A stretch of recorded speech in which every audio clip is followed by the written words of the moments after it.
Hello, hello, hello. Welcome to Royal Sussex Live. Welcome, one and all. Thank you so much for being here. Oh, look at there. You see where my face is? That's like the letter O. See there? Love American style. Truer than the red, white, and blue. Ooh, ooh, ooh. Love American style is made for me and you. Is that how that song goes? Love American style theme.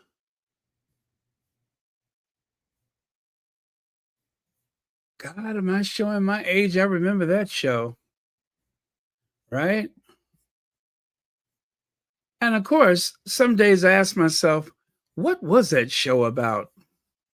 Love American Style. What was it about?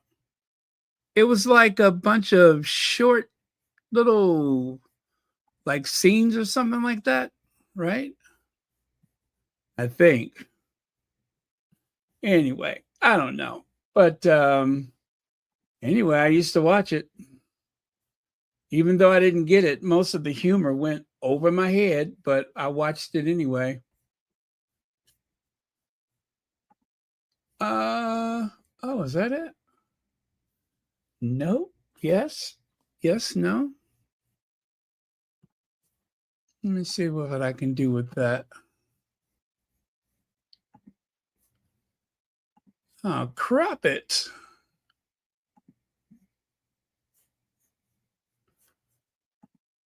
Okay. Nah, that looks a mess. Never mind. Never mind. Love American style.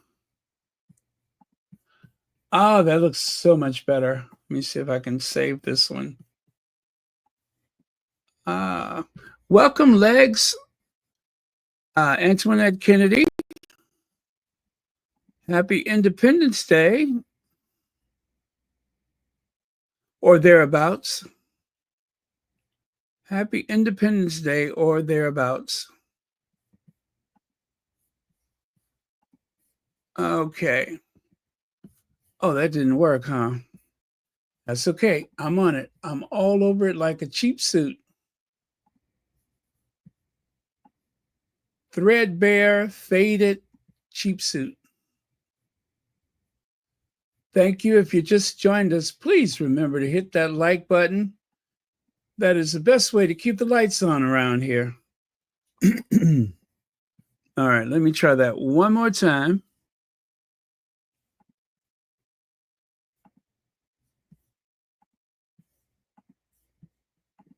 Ha! There we go. Love American style. Thank you, Marshall. Happy Independence Day to you too. Jetstar, good morning to you. And let's see, Antoinette Kennedy, did I say her already? Lydia Washington. Uh, Cookies and Cream. Zacoy Farms. Connie Balmer. Ingrid Soers. Hazel Jones.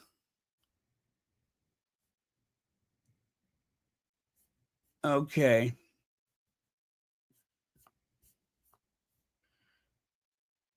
All right. Very good. Anyway, um, happy Independence Day. Happy 4th of July and all of that stuff. Um, let me see. What are we on year 250 now? Is that right? 250 years?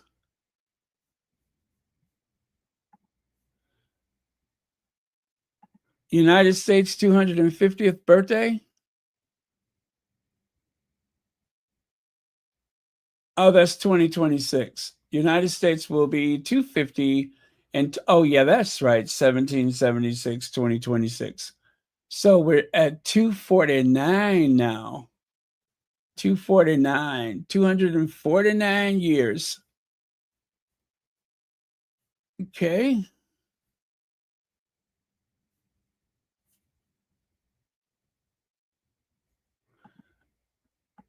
Oh, did I miss that? Well, thank you for the reminder. And thank you, Caroline, for 28 months membership. Thank you very much for that. 28 months. My goodness, that's a long time. Yeah, it's going to be a lot of parades today and everything.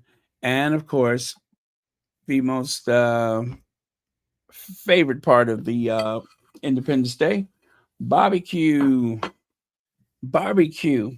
Well, I woke up and I went and got myself a pop. And I thought I smelled barbecue. I smelled some smoke. I got bronchitis.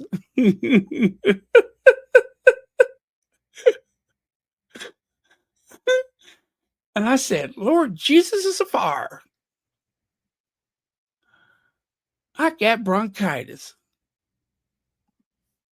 Well, and I smell barbecue.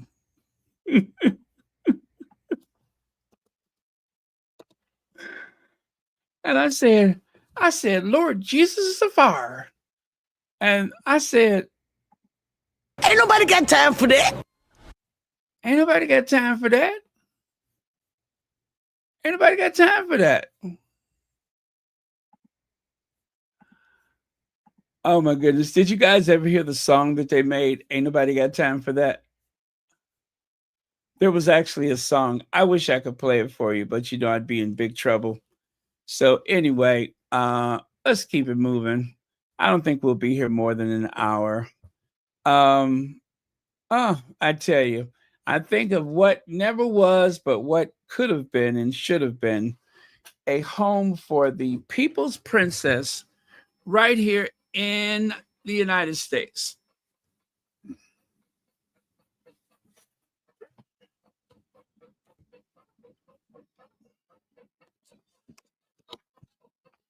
Okay. And one nation indivisible. I never knew what that meant.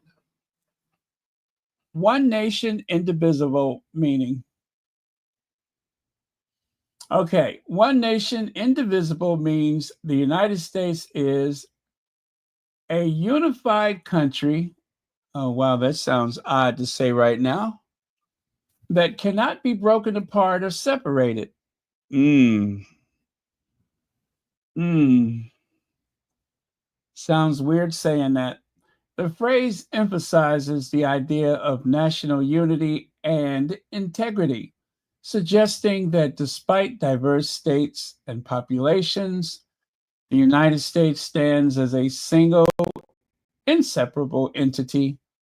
This concept is centered to the Pledge of Allegiance, where it signifies the commitment to an unified nation. One nation under the groove. Hey, getting down just for the funk of it. One nation and we're on the move. Nothing can stop us now. Hey, one nation under a groove. Hey, getting down just for the funk of it. Hey, one nation and we're on the move. Nothing can stop us now. That was my jam. Was that the Funkadelics? I am picturing gold lame, silver lame, capes, platform boots. That's what I'm picturing. Or am I thinking about the wrong band? Have I missed the target? I think maybe I missed the target.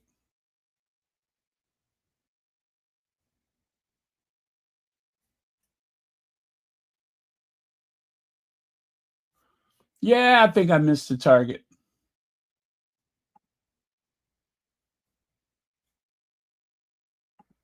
One nation under the groove, getting down just for the funk of it. One nation under the groove. Yeah, that's the Funkadelics. So wide, you can't get around it. So low you can't get under it. So high you can't get over it. Anyway,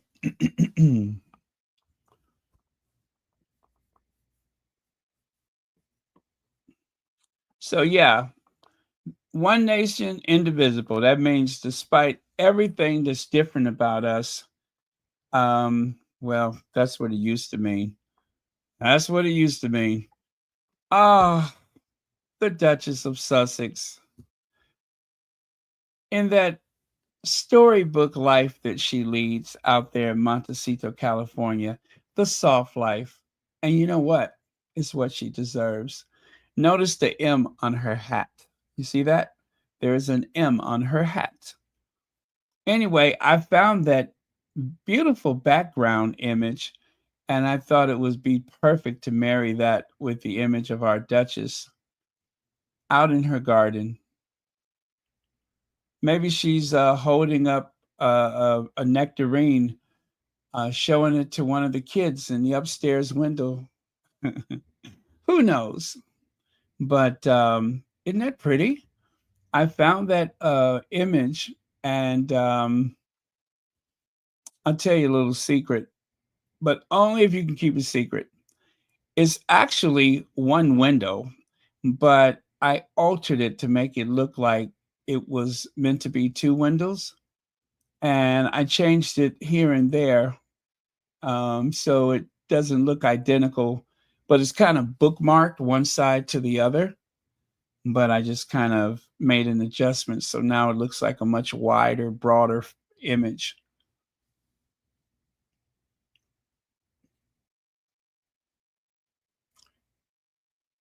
Okay. What is Fleur? What is it? Fleur de Yucca? The Yucca? Bonjour? Is that someone's name? It sure is. Oh, okay. Bonjour to you too. Um, Très bien. Arrivederci. And vaya con Dios.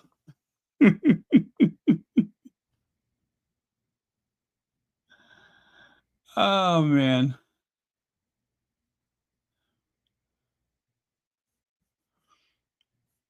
Okay. Well, greetings to you too. Thank you so much for being here.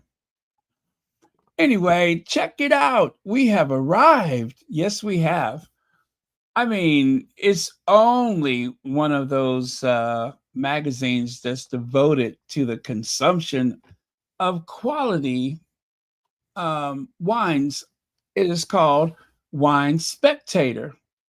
Meghan, Duchess of Sussex, introduces, as ever, Napa Rosé, fresh off her wine-friendly Netflix series. Meghan Markle is finally ready to crush. Yes, she's finally ready to crush, as in grapes. Anyway, our favorite royal turned lifestyle guru. You hear that? Our favorite royal turns lifestyle guru. I like these people already. Meghan, Duchess of Sussex, um, nay, Markle, has been dangling the possibility of venturing into the wine business for a while now. And we can finally confirm the rumors are true. Meghan's lifestyle brand, as ever, debuted a wine label this week with a 2023 Napa Valley Rosé. Meghan's people, Meghan herself, isn't talking about it just yet, told Unfiltered that as ever Rosé channels Provence in style and is made from a blend of Cabernet Sauvignon, Mourvedre, Grenache, and Syrah. Perfect, we imagine, for a poolside refresher at your Montecito mansion or wherever your as ever dreams take you. Granted, with a 14.5% alcohol kick. Yes, it's got a little punch to it, right? So remember to make sure that you sip carefully and so discreetly. So I already given you a lesson of how you want to introduce yourself to the wine. First of all, you uncork it and let it breathe, right? We always allow our wine to breathe. You don't want to drink it just straight after you know what I'm saying? You got to let it breathe, right? It's very important that the wine breathes. And then, of course, you pour it into the glass. And the first thing you do is you drop your nose down in there and sample that delicate bouquet. Yes, that's right. Wines have what they call a bouquet. You want to enjoy that fragrance, right? And then you pull it away from your face and you take it by the stem or by the little base at the bottom there. You just kind of pinch it between your thumb and your finger, right? And you hold it up to the light. And then you carefully wrap your fingers around the neck of the stem there. And you want to swirl it in the glass just to see what kind of legs it's got on it, right? I could taste it already. That crisp, sweet nectar taste. Oh my goodness. Nice and chilled, ever so lightly chilled. That is going to be some good wine. And then, of course, after that, you want to take a sip and you just hold it. Don't swallow it just yet. You just want to hold it. And then when you hold it on your tongue, you want to, so you can aerate it over the tongue. That is going to extrapolate all of those flavor notes. It's going to dance on your taste buds. I'll demonstrate.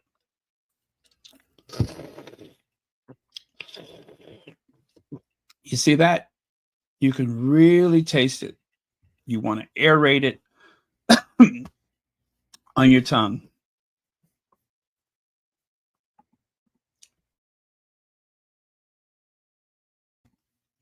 And then after that, and only after that, take one more sniff, smell it again, and then take a nice sip of it and enjoy.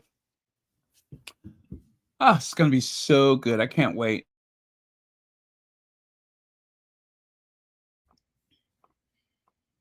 See that? I could be one of those sommeliers,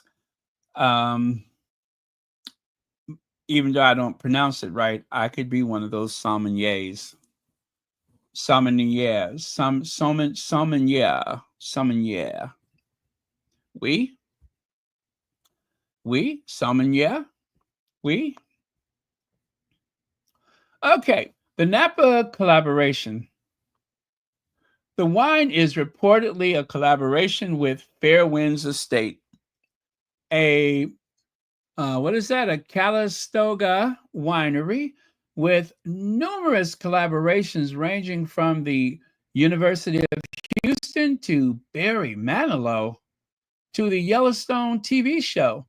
Her representatives also tell us the wine captures the essence of celebration, inviting wine lovers to toast all the moments that matter most, both big and small. Sold exclusively at wine.asever.com. The Ex Royal Rosé, I don't like that, was available in $90 three packs of 750 milliliter bottles, but the first release sold out in under an hour. Fear not, Sussex Squad. Oh, they said they called us Sussex Squad. There's plenty of great rosé out there this summer for less than $30 a bottle. We ain't interested in that though. We want the the as ever. We ain't interested in that other stuff. We could have got that already. But listen, it is a great point. There is other rosés out there. And just so you don't have to feel left out. There's no reason why you can't enjoy a bottle or two. Let me see. Meghan is no stranger to good wine. Meghan's fondness for good vino is well documented before her marriage to Prince Harry. And in addition to her starring role on Suits, she ran a lifestyle blog called The Tig, named for Tignanello, her favorite super Tuscan. She also been known to enjoy flowers. Pinot Noir. That's the brand is Flowers? Pinot Noir from Simona. Sonoma. Yeah, Sonoma. Wow, Megan likes Pinot Noir too. Well, that's a few of us then, right? In her Netflix lifestyle show, With Love Megan, we were treated to her culinary and hostess expertise, which was always paired with a craft cocktail or glass of wine. Among her well selected on screen pours were Tatintinger, Tatinger. I don't mind if I do. Tatinger, Brut Champagne, Reserve, is that Nevada? And Domains Haute Coats de Provence Rosé, the latter of which may have served as some as ever rosé inspiration, right? Anyway, Megan introduced her premium lifestyle brand as ever at the same time as her Netflix series launch, selling an array of products from fresh fruit preserve, teas, and honeys to more exotic fare such as flower sprinkles. Exactly what it sounds like, with additional products rolling out seasonally, kind of like the Duchess's own Williams Sonoma, except definitely no Williams here. See what they did there? No Williams here. It's like Williams Sonoma's. Hold the William. Yuck. I wouldn't want to. If you're still heartbroken to miss out on this summer's most aristocratic rosé, rest assured there are some more as ever wines on the way, including a traditional method Napa sparkling and varietal still wines. And as ever, Royal Wine Watch will be ready to report. So, yeah, you guys, just hang in there. There is some more coming very soon. Yeah, I don't like the shades and the snippiness in this article at the end, but it appears that others are trying to get in good with the Sussex squad for our money and engagement. It is why Kensington Palace keeps copying Meghan. If people really want to get in good with the Sussex squad, even if they don't want to admit it, our power, that is, yeah, admit our power, they should give Princess Meghan, a royal family member, respect and be fair. Stop the smears.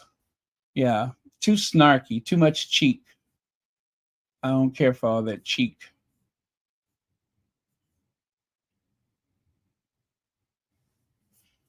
Okay. Oh, and Town and Country. Town and Country's joined the bandwagon. Meghan Markle celebrates as ever rosé launch, feeling endlessly grateful. Her brand account posted after launching her first wine. Meghan Markle celebrated on Instagram, still soaking it in, feeling endlessly grateful. Cheers to what's ahead, she posted under a photo of herself. Yeah, cheers. Cheers. Can't wait. And I just realized the hat and well, is that the same shirt? You can see it there from the People magazine. Yeah, I think they kind of did too much editing to that photo. It looks kind of different, but yeah, they didn't have to edit so much. But when you have a cover photo, sometimes they get carried away. They wanted to have as much mass appeal as possible so that people might actually read the magazine. So it's their prerogative, I suppose. Now, you can do anything when you take a Northwestern direction. They did. Like, for instance, Meghan Markle or Stephen Colbert. I don't know who those other people are. George R. Martin, and that's Rosalind M. Brock. I'm sure she did something important. How about Virginia? Is that Rometty? Oh, chairman. Oh, president, and CEO IBM. Huh? She was at IBM. Ain't that something? Oh, Seth Meyers. Seth Meyers and Stephen Colbert? My goodness. Isn't that interesting? All of those alums from Northwestern University. That is incredible. And that is what brought the Duchess of Sussex to the Chicago area. I'm sure there's some amazing stories from Chicago. And whenever she writes her book, I can't wait because I would love to hear like some things about her time in the Windy City. That is going to be cool. Oh, Games of Thrones? Game of Thrones, George R. R. Martin. Wow. That's impressive. That must be a really good school. I mean, I always thought it was a good school, but now I know even better.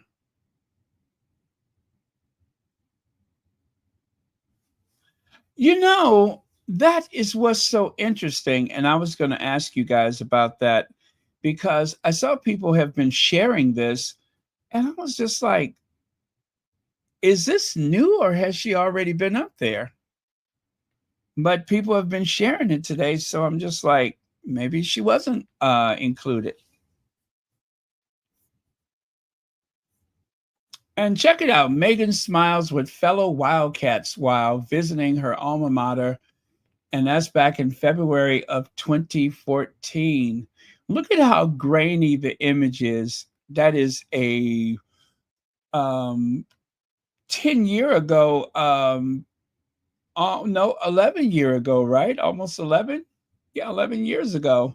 That's 11 years ago photography. That cell phone has that very grainy image. It kind of reminds me of the what is it? The Cambridges coming out of the farmers market. It's 2024, and they have a grainy image like that. Well, now it's 2025, and it looks even worse.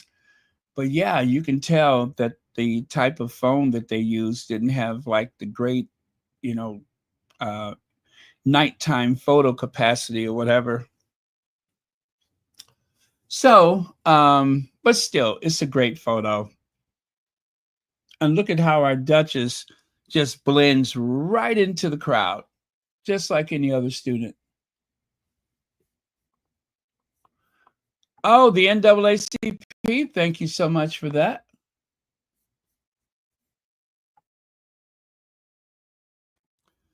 Anyway, I can see you all can take a hint because I was hoping y'all would tell me who those people were.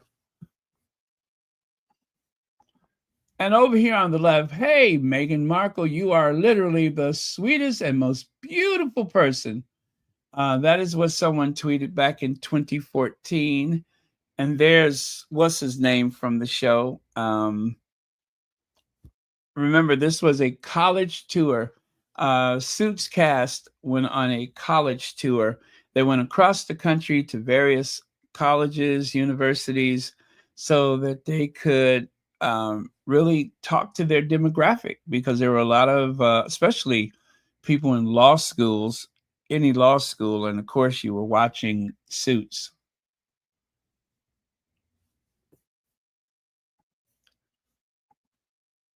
And check this out. I just met Meghan Markle. My life is complete. Yeah, I don't know who he is. I guess he's just a student. And then there on the right side, you can see that they have they were using those lanyards with their images on it while they were visiting the university. Can't be too safe, you know what I mean? So,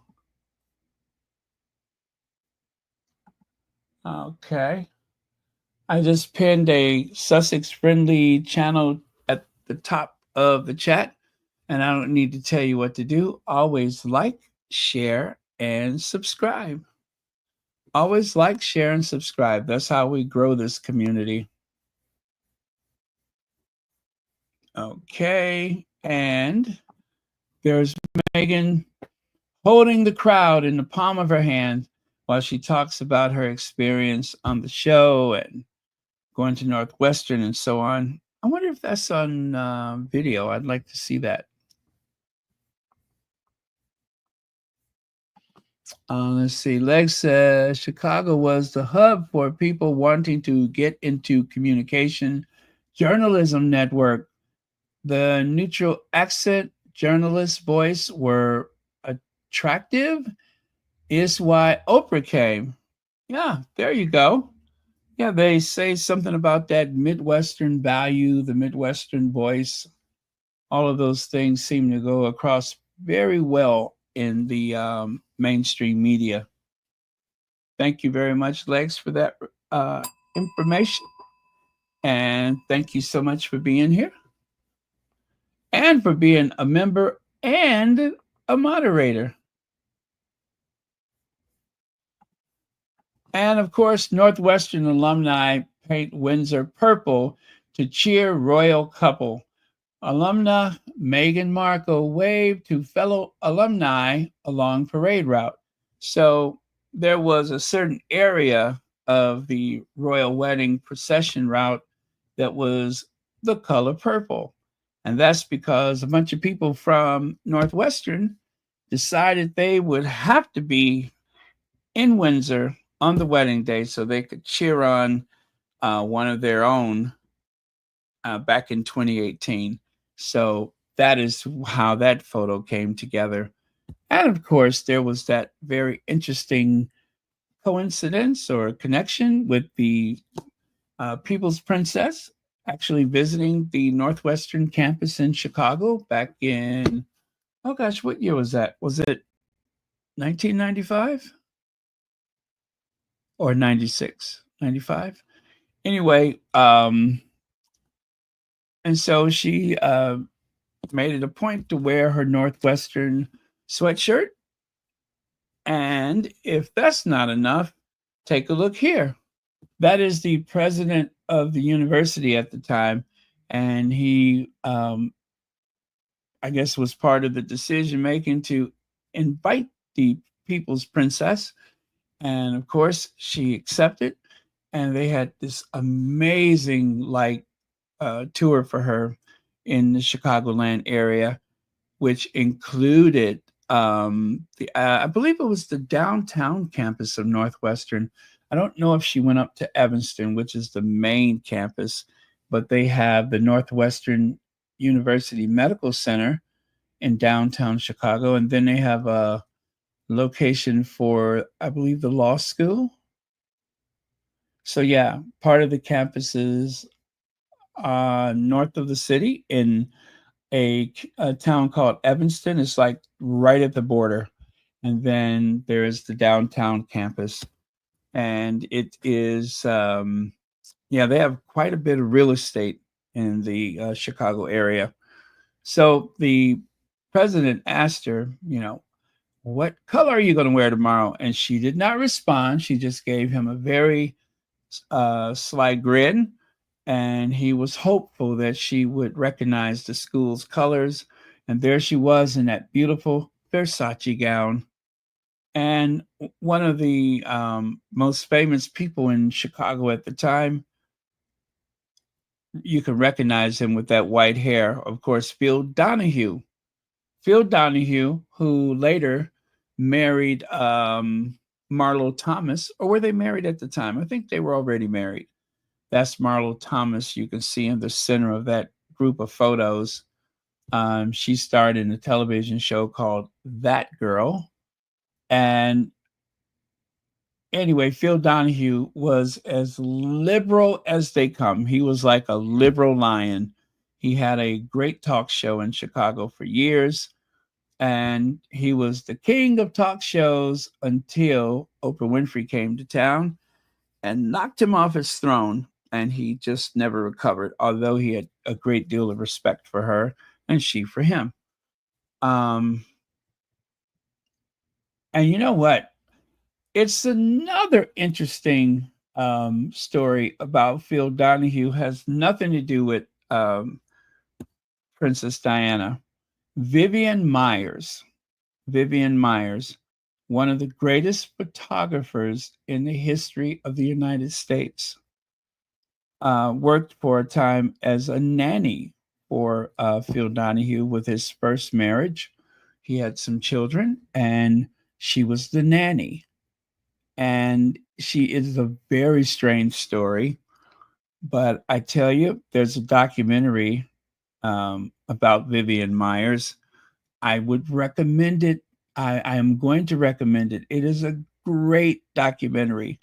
It is one of the strangest stories of a person who frightened some children. And of course, she was considered like Mary Poppins with others. She had a very strange personality, and her backstory was just weird. Um, and that was Phil Donahue's nanny for a short time. So remember, her name is Vivian Myers. Make sure you check out her story. Again, it has nothing to do with Princess Diana, but it's so interesting. Um, I guess it's not spoiling it for you, I don't think, but um, she kind of lived in obscurity. She took tens of thousands of photos and never shared her photos with anyone. But it was a hobby that she had. Every day she took photos like she was using a digital camera. Whatever money she made, she just buy more film. And when she unfortunately passed away, there was a storage locker, and there was all these plastic totes full of photos. And you know how people, those people that are looking for treasures, some guy purchased most of the totes. And when he took those home and he started going through them, he found some of the most extraordinary photos. I want to say from like the 1940s all the way up until like maybe the 1980s.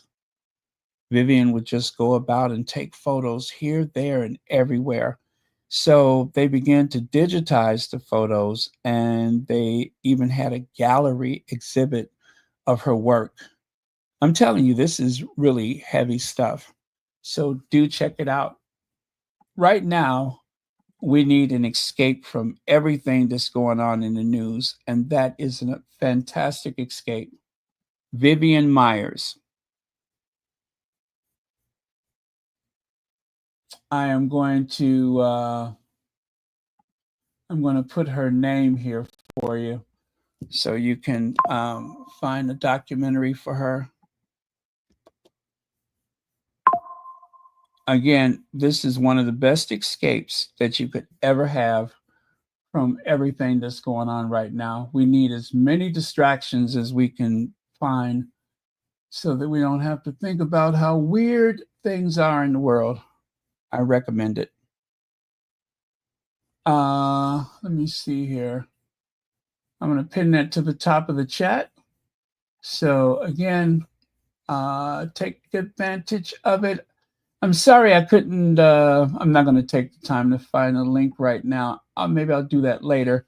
But I just want to plant that in your mind so you won't forget it.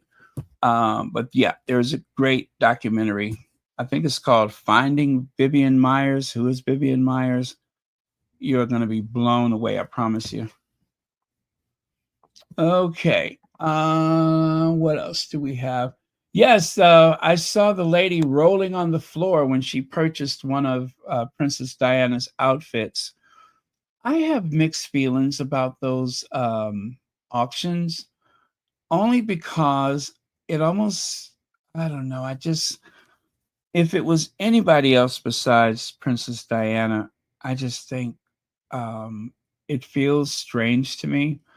Like when I went to the Kensington Palace and I saw some of her outfits on display, it felt like like her like her essence was under lock and key. You know what I mean? When you buy those clothes from auctions, they have not been laundered or dry cleaned. If there is a smudge of lipstick, it is still there. If there was wine spilled, it's still there. Whatever perfume, it is still there. It is as though someone has just taken it off.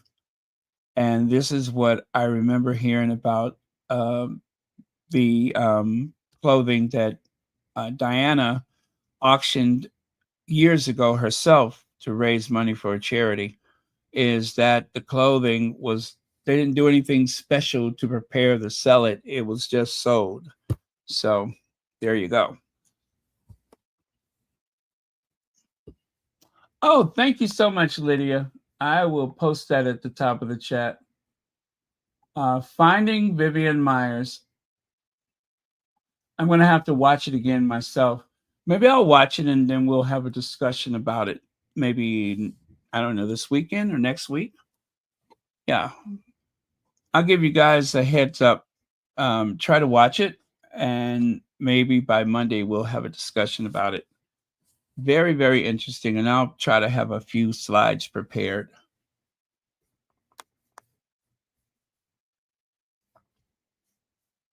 Okay. Oh, by the way, this event, it was a gala thrown in Diana's honor, and it took place at the Chicago Field Museum.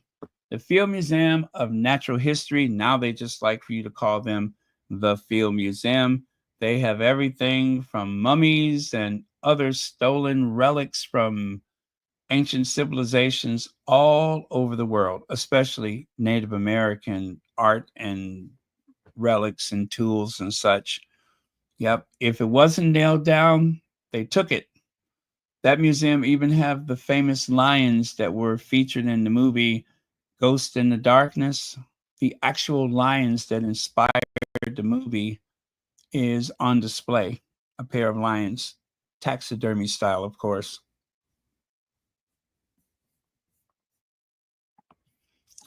Okay, Jar Wars, as in Star Wars. Kate's Jam Misery for Meghan. Have my recipe for free, she said. You know, yesterday I was talking all that stuff about, oh, I kind of feel sorry for her. Oh, this makes me so sad for her. Poor Kate. And then I see something like this, and I am reminded all over again what a petty, vicious, vindictive individual she is. Mean spirited, mean girl. That's what she is. She's a mean girl. She is so petty and, dare I say, just a touch evil. Um, Wearing white to another woman's wedding. She wore burgundy for one of the York sisters. She wore some type of mauve color for her sister. But for Meghan, only white will do. See what I mean? I kind of lost whatever sympathy I was having yesterday. Of course, there's a general, you know, grace and sympathy, but oh, she don't make it easy for me. She really doesn't make it easy for me.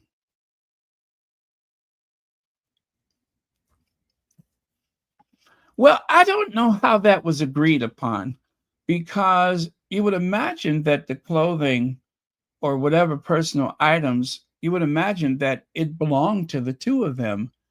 And perhaps there was an agreement. or perhaps as usual, William just did whatever he wanted to do. So I don't know exactly who owns those outfits. I don't know if Princess Diana left them in a will to someone or some charity. She may have left them to a charity, and perhaps the charity have put some of the items on loan. And of course, they may have decided it's time to sell some of those items. One thing that really, really made me sick on the stomach, I saw the famous Dior purse, the one that they call the Diana. The famous Diana Dior purse was in a glass case, and I could only imagine they meant to auction it off. I was like, oh no, that just seems, you really identify, well, that floral dress, you identify that with Diana. You identify that bag. I mean, it's just so many things that uh, belong to one of the most iconic, most famous, most photographed women in the world. And the idea that someone else has that outfit, ugh, I don't like it. A few years ago, I came across a very singular, bizarre individual who worked as a personal assistant to Mae West. I told you guys I watch a lot of documentaries, and then I get into these interviews where they're interviewing people, and I'm just like, I'm hooked. He had so much of her personal stuff, crowns and tiaras that she wore in movies, dresses, all type of jewelry. Um, most of it costume jewelry, of course. But he had this huge collection of hers, and it was all over his apartment. And he was hoping that there would be a museum for her one day. Well, it's hard to maintain a museum. At best, you could have an exhibit, but a museum to a particular individual is not easy because over time people lose interest. So when the time was right, he decided to auction a few things. But Mae West being such an iconic figure, the fact that all of this like movie memorabilia, some of the most iconic pieces from her film were just jammed up in this little nasty, sloppy apartment. I'm like, oh my God, the humanity. Anyway, I'm drifting off topic, aren't I? Or should I say, ain't I? Okay. So anyway, the whole thing about the jar wars, it was delicious clickbait for the Daily Fail, or was this the Sun? I think this was the Sun. But whichever case it was, there was nothing to it. Kate seemed to have a prepared line ready for the taking. When someone mentioned jam, she said, "Oh yeah, and I have a recipe, and I'll give it to you for free." We all know what she was trying to say, and of course, when you realize that Kate cannot even boil water, let alone make a preserve, Kate has never been known as a cook. They only like to say she cooks now because of, guess what? Meghan. But before, William constantly criticized her cooking, always reminding people that she was useless in the kitchen, among other places. So there you have it. And if you take a look here, Battle of the Wines, Charles slashes price of his English rosé ahead of Meghan's Fizz launch. Again, taking advantage by pumping out those headlines that are just enough for clickbait. And then, of course, It is a boost to Highgrove Estate, where they sell lots of items through the Duchy of Cornwall. And now, of course, I don't know how they divided that. I believe William was not interested in the Highgrove Estate. I think Charles was kind of hoping that he was going to use it and live there with Mumbles, but I don't think William was quite interested. I mean, William has several homes as it is. He's living at Windsor Castle, so wouldn't that be a downgrade? Either way, William is not interested in that stuff. If he was, we would know it by now. So the Highgrove, I believe Charles is going to find someone to continue the estate as he would prefer. And he's probably going to put a lot of things in writing so that, hopefully for his sake, it won't be altered. But Diana never liked that house. And I don't know that William is that fond of it either. So there you go. The Duchy of Cornballs. Thank you, Bunny Rose. And there is the preserve. The Waitrose actually sells the Highgrove Preserve, or some version of it or something. But yeah, they have that. Wow, that must be a very old photo.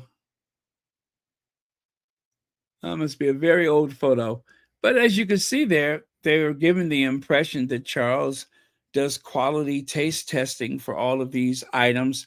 But of course, for Meghan, they pretend like she's just putting her label on someone else's work. But no, when a celebrity, or in this case, the Duchess of Sussex, when they are contemplating the idea of selling a particular product, you're going to get involved with the tasting. Just like when it comes to fragrances, you're going to get involved with that.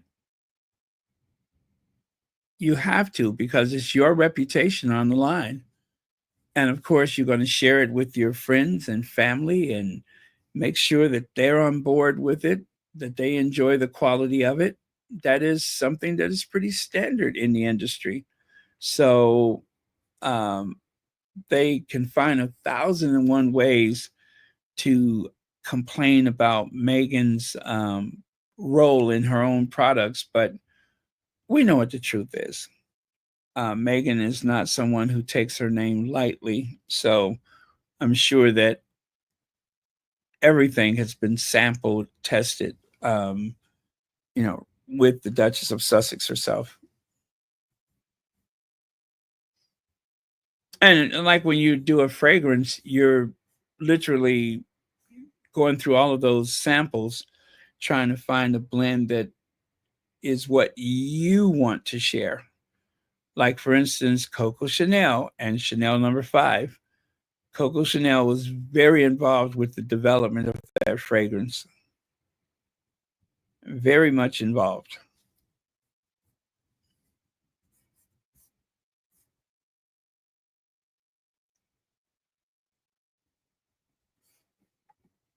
Yeah, it does, doesn't it? It does.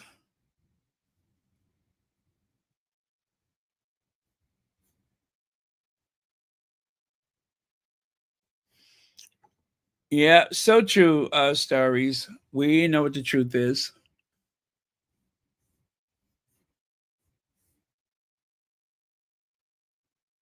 Look for Sussex, Sussex Prayer. Good morning and happy 4th of July to our American family and friends. Thank you so much for that. It's very thoughtful of you.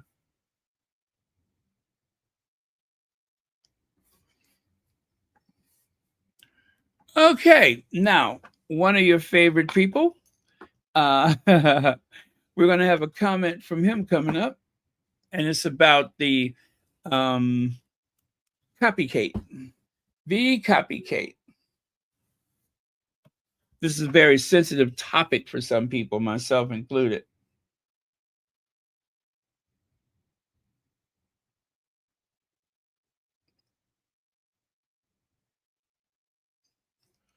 Uh-oh. Wait, do I not have it? Oh, Lord. Do I not have it? I don't think I do. Um, huh.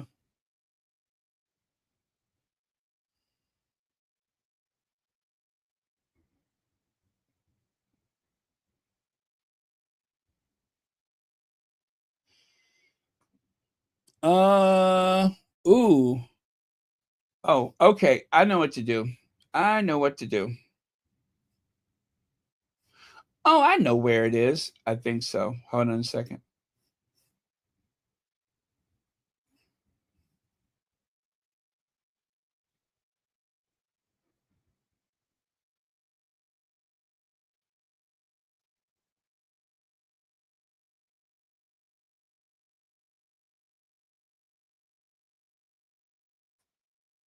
Okay. I think I have it now.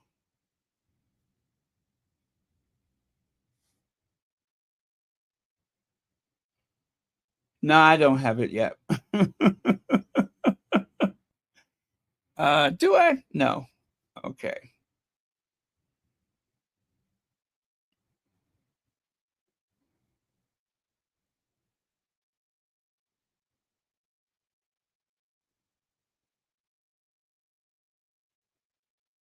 Oh, this is a great photo. I got to share this with you. I'm glad I did take a look there because now I can share that photo with you.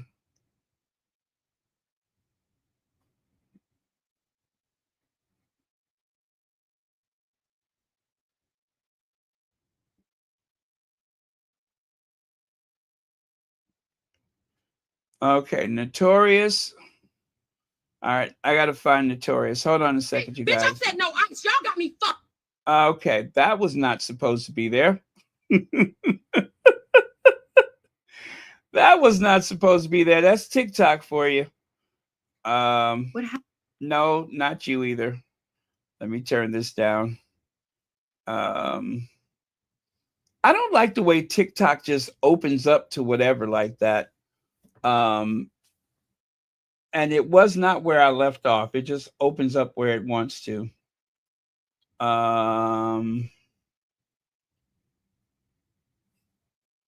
Okay. Okay, I think I got this sorted out now.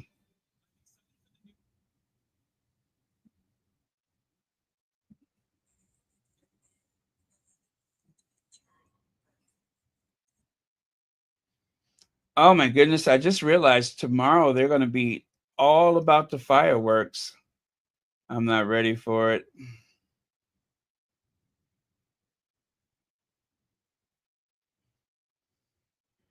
Well, you know what? I don't see it. Is that it? Nope. Is that it? Nope.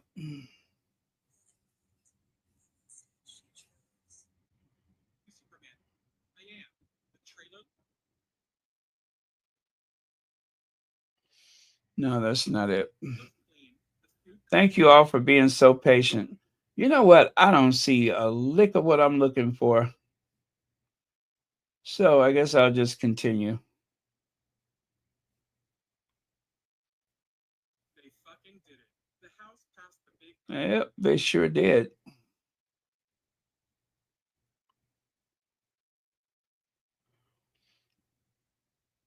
Oh, there it is.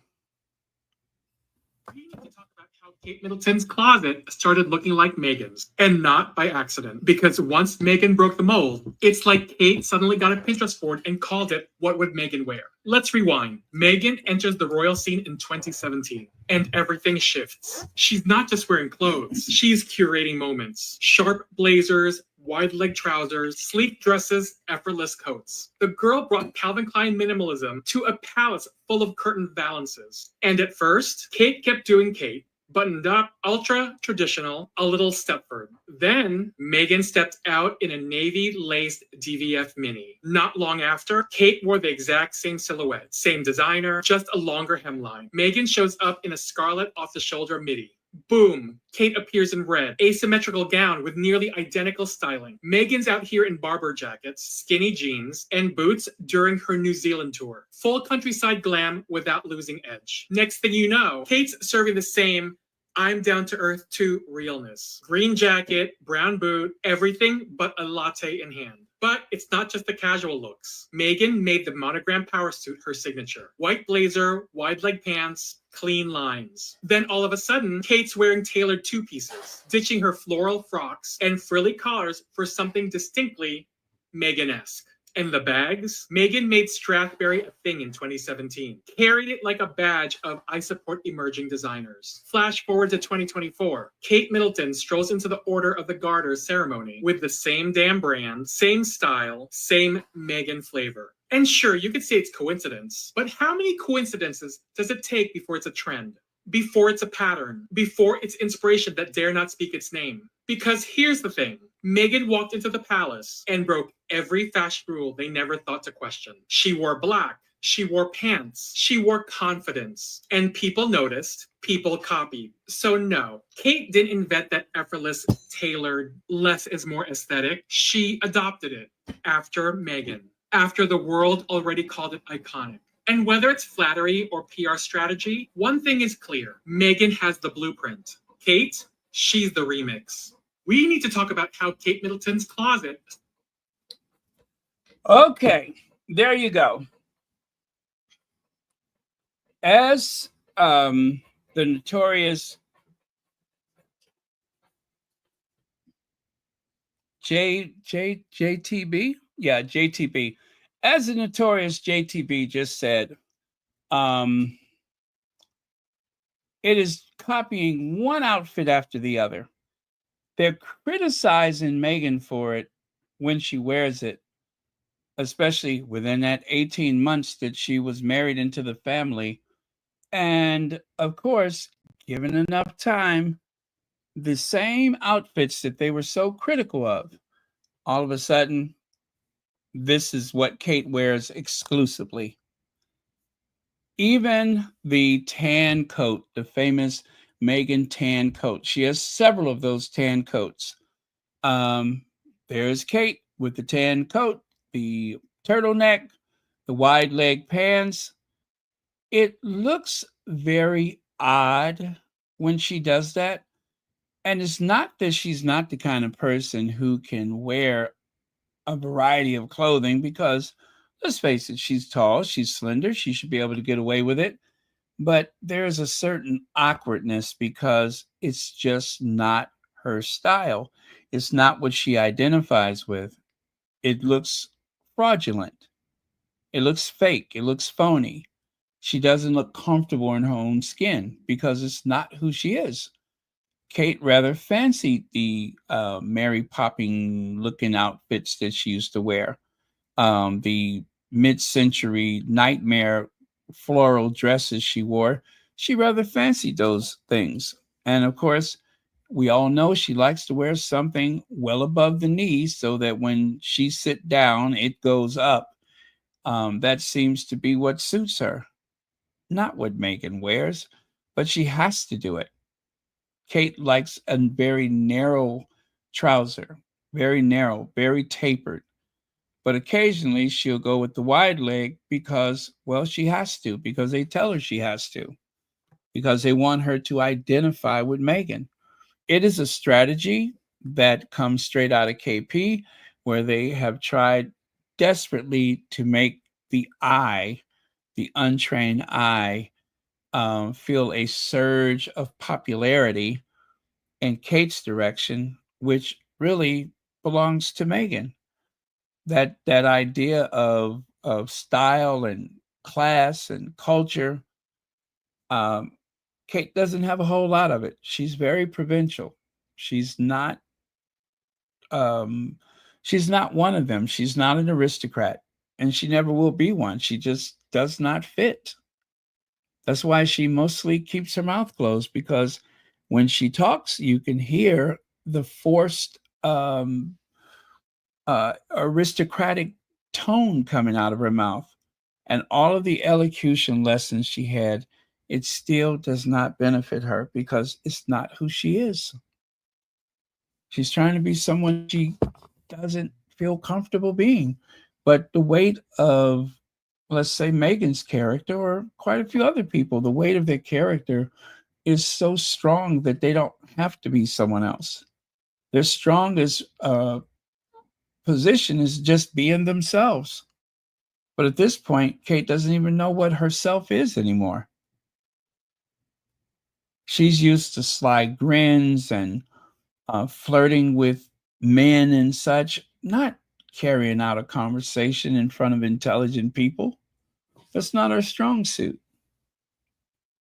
I'm sorry, but that's the truth. It's not her strong suit. She knows nothing about the early years and all of these things that they want her to champion. She doesn't know anything about that stuff. Yeah, she probably agrees with it, but you can't really know it if you don't have the ability to speak it.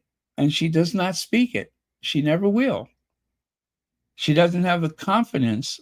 She doesn't have the strength of conviction to stand in front of a group of people and speak with authority because it's always someone else's work. It's not just that it's someone else's material, but she didn't even put it together. She couldn't write anything. She's Kate Middleton. She never had to. She wasn't expected to. The expectations for Kate is extremely low, and the same for William. Very low expectations. They will never succeed or exceed anything. Everything will be given.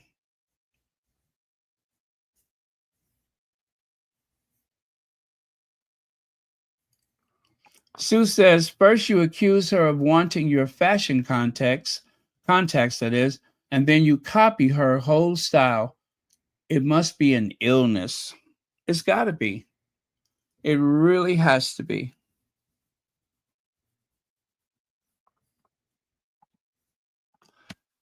We're going to take a short break from all of that nonsense.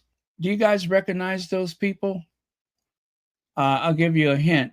They're on their way to Hollywood, or you can just read the caption. Actress Roxy Roker and her son Lenny Kravitz on the flight to Los Angeles for the taping of the first season of The Jeffersons. 1975. They're on their way to Los Angeles. Isn't that an amazing photo? I've never seen that before today.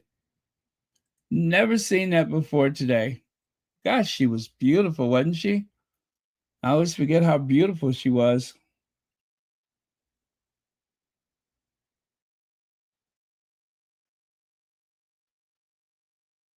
Yes, Roxy Roker and her son, Lenny Kravitz. That's Lenny Kravitz's real mom. 1975. One of the interesting things about her audition for The Jeffersons, where she would play Helen Willis, is they asked her would she be uncomfortable playing opposite a white man. And her response was digging in her purse, pulling her wallet out, and showing them a picture. And she said, no, I think I'll be okay. I think I'll be okay.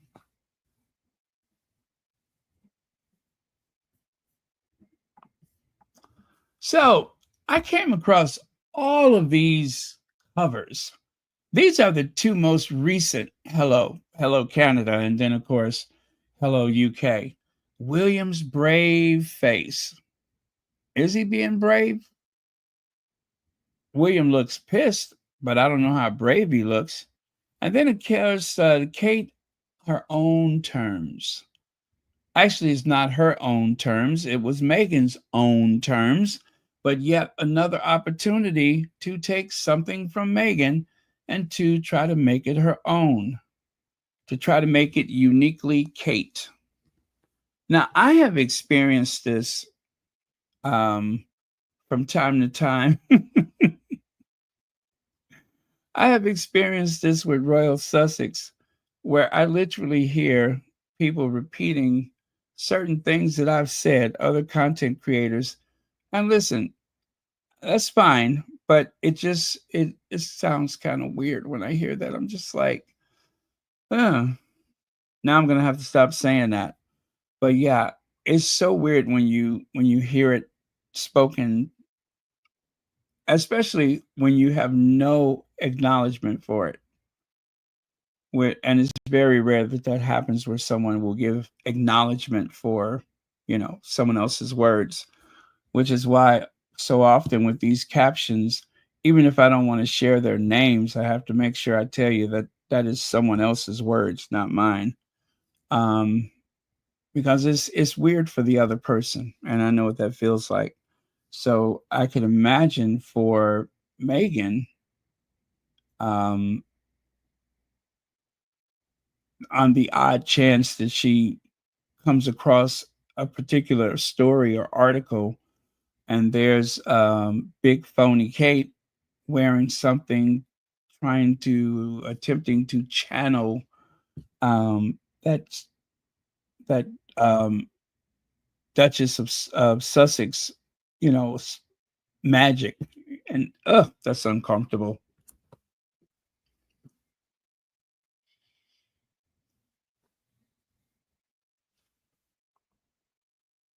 Okay. Now, Kate's relief at being in remission from cancer. Kate, I'm in remission. It's a relief to be in remission. Kate, I'm not out of the woods yet. I was like, it's so weird the way these read, right? They're taking part of the talking point of the day. These are talking points. Um, and of course they'll switch them a little bit, right? But basically, you have three of them speaking of remission, and then you have one more that says, not yet. I'm not out of the woods yet. That means do not expect me to come back to work full time because that's not going to happen, especially since I've never worked full time in the first place. And of course, the trooping the color, the ones at the bottom, trooping the color. Hate to have you back. Now, is that hate to have you back? Or do they really mean Kate to have you back? You know what I'm saying? That's kind of weird. And then just Kate to see you again. Is just Kate. Oh my God, this is crazy. It's just Kate to see you again. Uh-huh. Or we've got our princess back. Now that's easy. It's lovely to see you too, Kate. Why do I feel like I could just upchuck right now? Why do I feel like I could upchuck? Like there's this sour taste in my mouth. Ugh. This is just too cutesy. It's a little bit too cutesy, a little bit too precious. Um, this was, of course, around the time when that lady wrote the article. Most mere mortals would not have returned to work. When the truth is, most mere mortals could not afford to sit at home. That's what the truth is. Most mere mortals could not afford to just stay home.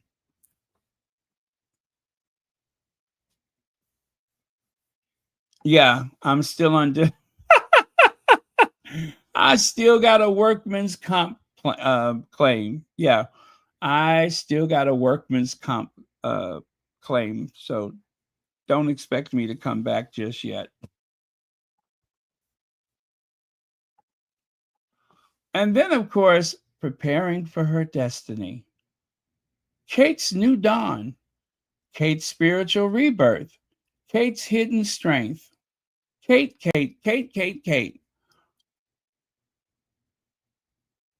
I'm sorry, you guys, but this is just bizarre. This is so strange. Every week, Kate is starting over again. And then the next week, she's not out of the woods yet.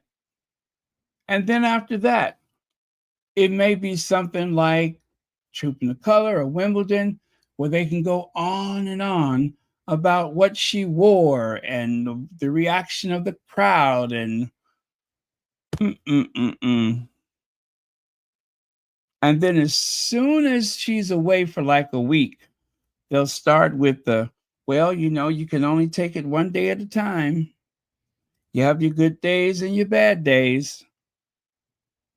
What goes up must come down. Find a fool and bump his head. Easy come, easy go. 2 tears in the bucket. Well, you know what I mean. I'm not going to do that again tonight. Once I get on a roll. By the way, thank you guys for helping me that other time when I was running out of those old sayings. That was actually a lot of fun. Kate's summer strength. Kate's summer of strength. There are some major shifts coming. You know what the shifts were? She called off Royal Ascot, and then we got like about 2 weeks of what is her name? Rebecca English telling us that the strength is no longer there. See, Kate had the strength when she went skiing, of course. She had the strength so that she could. Okay, check this out. A mixed message and some confusing headlines tonight. On the one hand, Kate says, doing what I can to stay cancer free is now my focus. Yet, at the same time, we've been told it is incorrect to describe her as cancer free or in remission. Now, that was back in September of 2024. And by the way, thank you to the squatty who dug this out, because I don't think I've ever seen these before. And then Chris Ship was actually responding to Richard Palmer. He said, I think what Princess of Wales meant is that she is doing what she can to become and what she can to become and then what she can to become and then stay cancer free as her office confirms, she is currently not classed as cancer free nor in remission. This a bunch of BS. Ain't this a bunch of BS? What the hell does that mean? What does that even mean? All of this has been deliberately confusing. One comment contradicts the next and contradicts the next. And if that's not enough, even Kate has contradicted herself. Cancer had been found. It was precancer cells. Well, what kind of cancer was it? I ain't telling you. Oh, by the way, AM, thank you so much for the PayPal. I almost forgot about that. I see it though. Thank you very much. Okay, thank you. Oh, and hello to you too.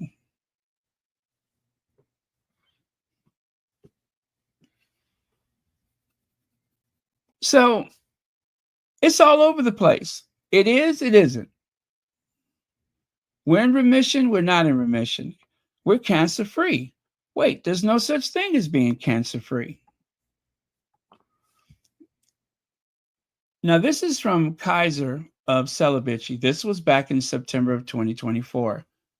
Princess Kate is definitely going to be doing less from now on. We said that last year. And then, of course, they led people to believe that Kate was going to come back and work full time, giving her 3 engagements in 1 week and just all kind of weird stuff that I did not expect. I thought she was just going to lay low in between times. And I think they had kind of convinced her, hey, we need you. We need you. But by the time Royal Ascot came around, she was like, you don't need me. So Over the weekend, Roy Anika at the Times, remember this is 2024, Roy Anika at the Times had an exclusive about the Princess of Wales fall and winter plans. Long story short, sources said Kate would only be seen publicly maybe 2 or 3 more times this year. Isn't that just what they said this year? This is 2024. And now they're saying it for 2025. Remembrance Day, her Christmas piano recital, and possibly at the walk to church on Christmas. Then on Monday, Kensington Palace released a new statement by Kate confirming that she completed chemotherapy but will likely not return to work anytime soon. It was a rare palace strategy which stayed on message. The Times piece was the one preview that Kate's statement and video did not contradict. Roya's source, it looks like Kensington Palace is also doing post video briefing to emphasize it too. The fact that we still, I mean, that we will be seeing much less of Kate from now on. Whatever strategy that they're using when it comes to PR, they are all over the place, as evident by the Royal Ascot. And then the press runs behind and does the cleanup job.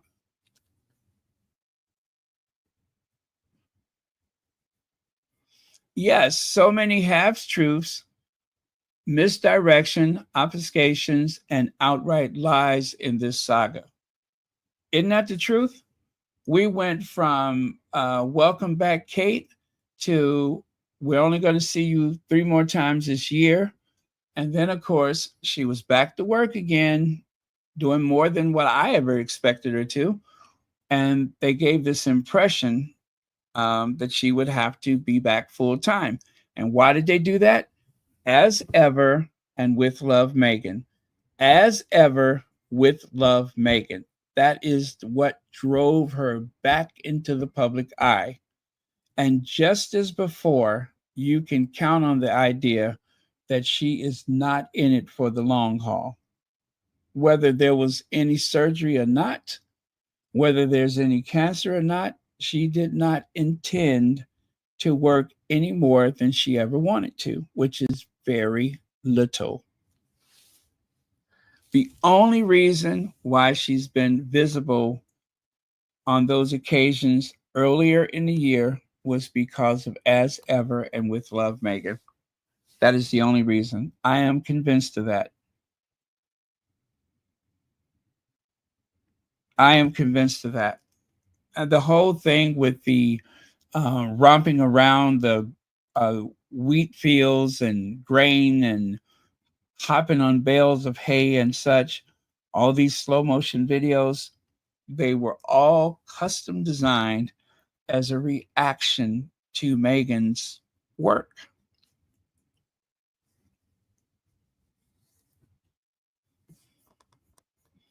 It's almost like they're going to end up hurting, they're going to seriously cause some kind of hurt for Kate, pushing her out there to compete with Meghan. And the same with William. William is very well, let's just say a bit accident prone when it comes to his royal tours and duties and such. What is the word that clumsy. Yeah, he's a bit clumsy when it comes to his work. And he is going to sabotage something. He's going to sabotage his own work as per usual. That's also unsustainable. That's why when I hear them say, oh, Meghan didn't understand our ways, she don't know how things are done. Well, that makes 3 of them, because Will and Kate sure as crap don't know it either. Harry knows what to do.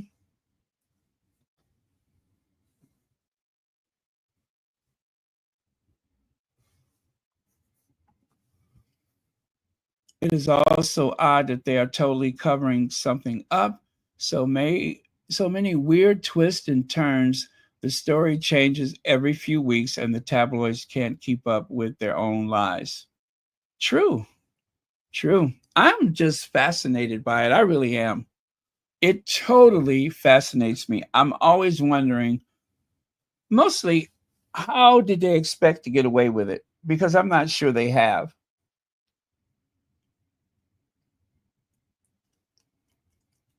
I'm not sure they have.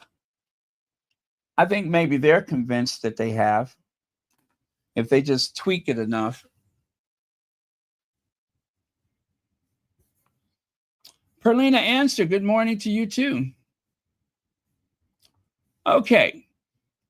Has Katie not described herself as cancer free? One can not remain cancer free if one is not cancer free. Has the glitzy video not been coordinated with the sick PR team? Okay, I'm going to let you listen to that. That I'm sure I have it. I'm going to let you listen to that.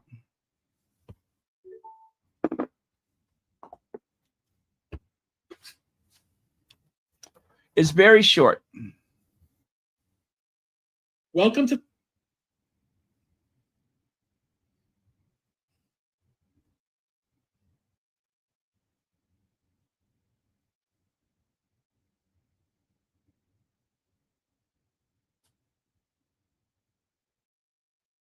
Doing what I can to stay cancer-free is now my focus.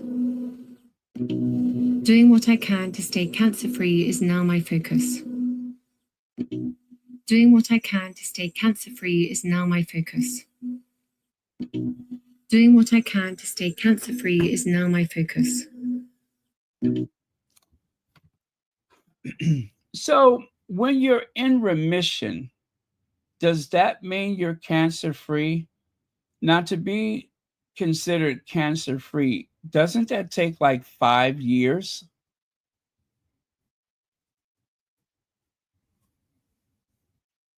Isn't there like a certain window or time period before one can declare that? Now, that is Kate in her own voice saying that she's doing what she can to stay cancer free.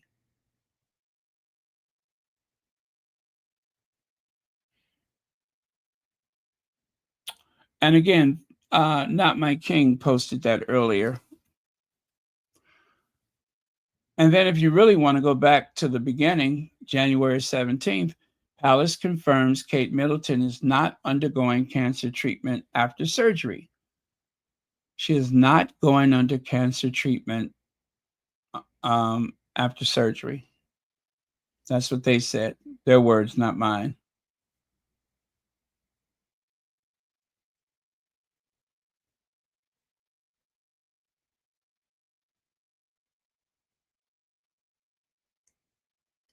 Okay, so Hazel Jones says, yes, 5 years and constant checkups during that time.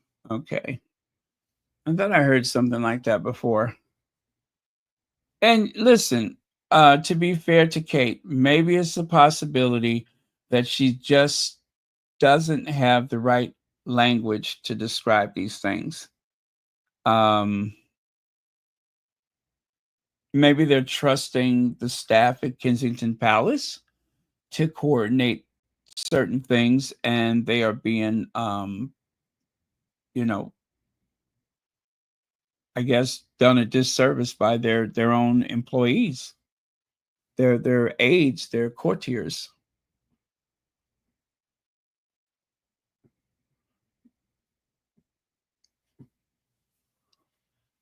All I know is January 17th, they said there was no cancer or that she wasn't going under cancer treatment.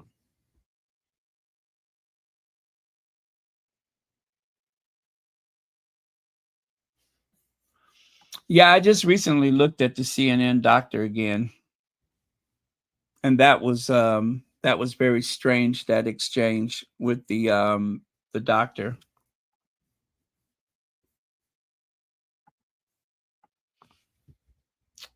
Let's see, a bit of history revision for individuals with selective amnesia. Prince William has given an update on the Princess of Wales' health.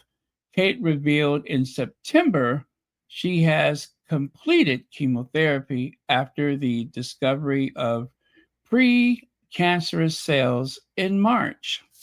Not January, March. Not February, March. 2 months after surgery, 2 months and I believe 5 days after surgery, 2 months and 5 days after surgery.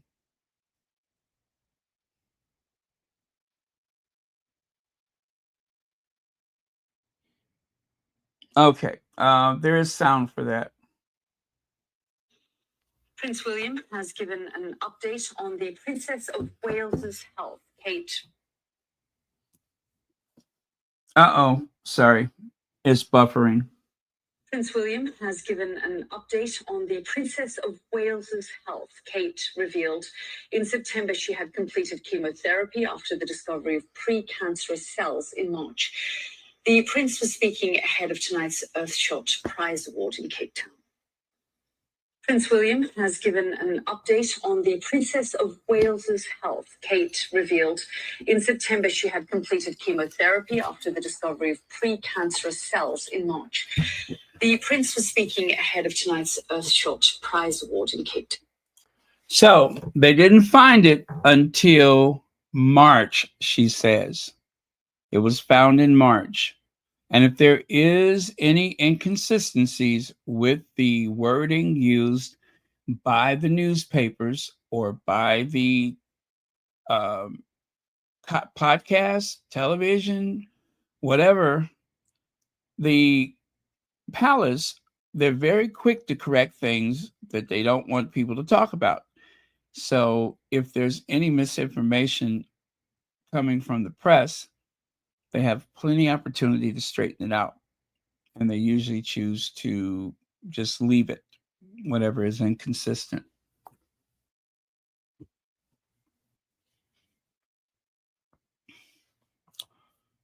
Let me see. Like milk, huh, Legs? Katie, you in Deranger, girl. Not danger, Deranger. You are in Deranger, girl. That's because all of these enablers, these handlers, the derangers, they are the ones that are putting her in peril. Plus, I didn't want to use the other word because I thought I might get in trouble. So that's why I said you're in deranger, but you know what she really said. But for today, we'll just say you in deranger, girl. Do you remember Whoopi Goldberg said that in Ghost? She said, Molly, you in danger, girl.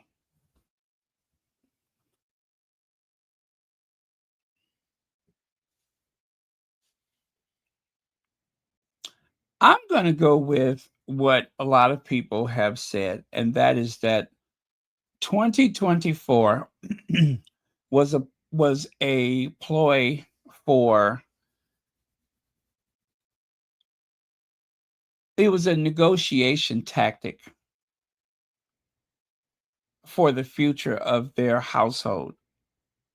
That is the only thing that makes sense, is that it was a tactic used to get some things in writing, maybe to take care of Michael and Carol, right?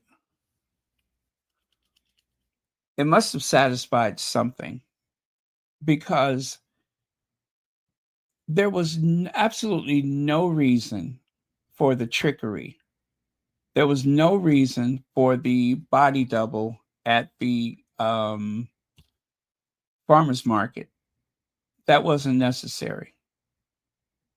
There was no reason to have a photograph released to the tabloids of the back of a woman's head, someone who just decides to look at a brick wall when the person on the street has taken the one and only photo.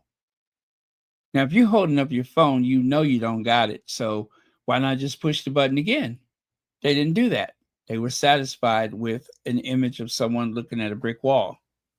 Or how about there's a Audi, was it an Audi?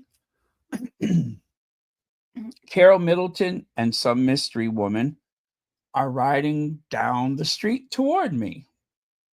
Oh, I think that's Kate Middleton. I'm going to snap a picture. The car is coming toward me, so I got plenty opportunity to take one photo after the other. But what did I do? I took one grainy photo, and that's it. I didn't have a photo of the side of the car or anything. Does that make sense? It really doesn't. I mean, you know in an instant that you don't have it. So you could take another photo, but they didn't. They didn't take one by the brick wall. They didn't take one when the five-wheel vehicle was coming up the street. And then the person who films the farmer's market is the only one in the area with a camera.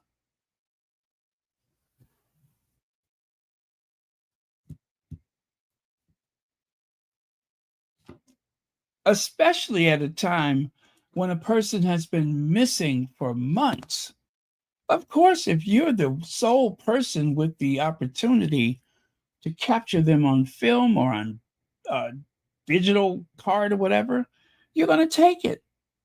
But nope, with a 720p old-fashioned phone, he records someone moving very fast for a cancer patient. Moving so quickly, like they got a plane to catch. And that someone just barely looks like Kate.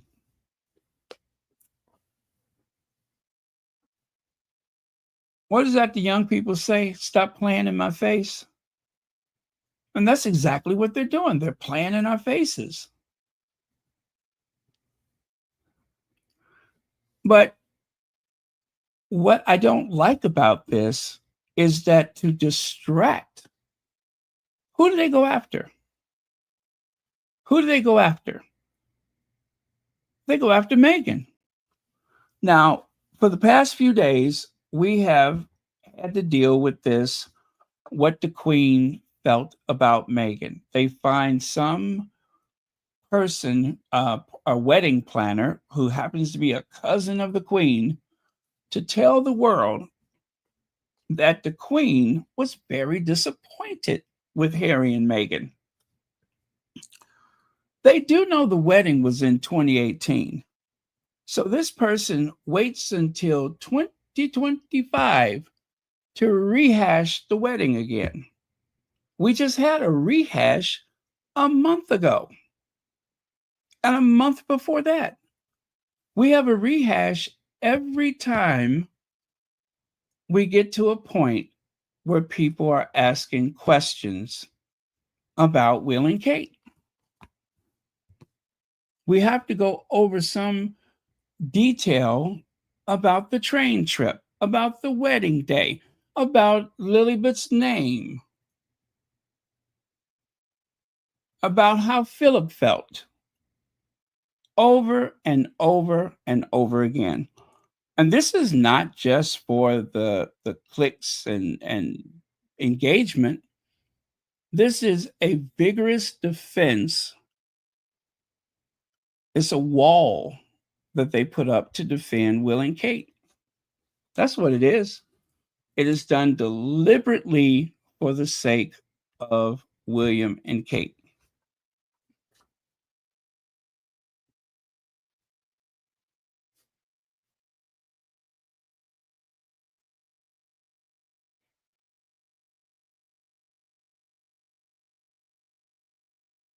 Yeah, there was that, and there was that. Those are two things that may possibly be central to whatever these plans are. But all roads seems to lead right back to what the Queen thought, what Philip thought, what William knew, what so-and-so suspected. And don't forget, if there is a major award show or a society wedding, like with the Bezos and Sanchez, oh, they didn't get invited to the wedding. Nobody likes them in Hollywood. They're done in Hollywood.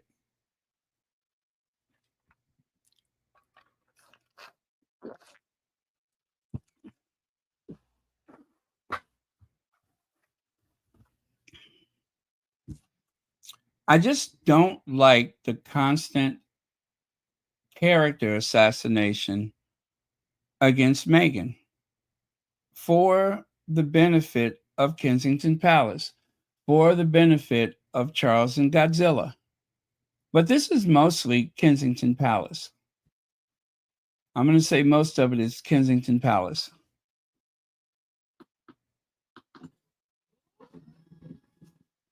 They drag Kate out just in time to go up. What day? Oh, you know what I'm trying to figure out? Okay. The original launch date for As Ever, what was that thing that Kate did at that time? Was it Kate or was it William? Whatever the original launch date was, it was like a big, oh, they went to that kitchen, and that was the day that Kate said that she had free jam. Is that right? That she had a free recipe for her jam. It was something very petty like that. I think they went to that kitchen, and then it was something else that they did. And I mean to tell you, they just about exhausted themselves trying to do busy work to distract from As Ever. And with, no, actually, it was With Love, Meghan. They were doing the best that they could to distract from that. I don't remember what it was, but I do believe it was something to do with a kitchen. And Kate had that thing about the jam, her response to that kid, that was all prepared. That was already written out for her benefit so that she would seem clever or socking it to Meghan. Otherwise, how did something like that even make it into the airways? Because it was deliberate.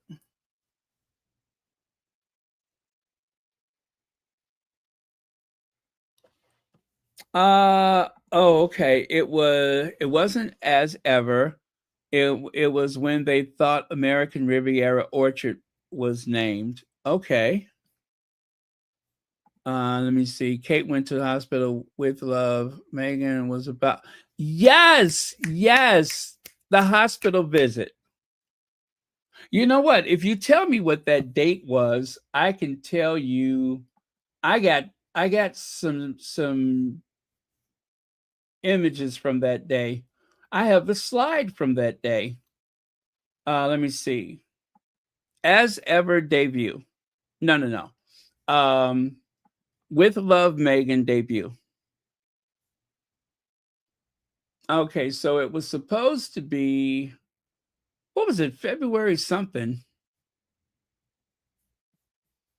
Oh, I know how to find it.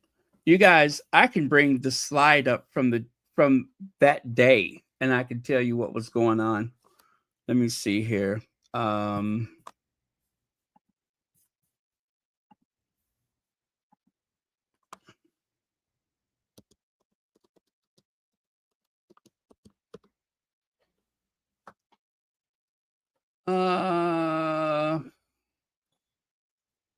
The original debut date, that's what I'm looking for.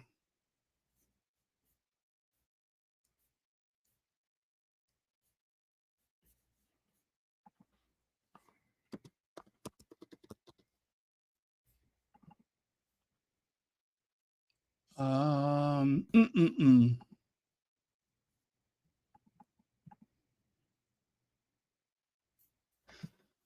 Okay.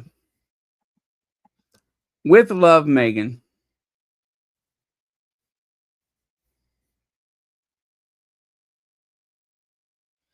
Okay, I know it was March the 4th, but what was the date before that?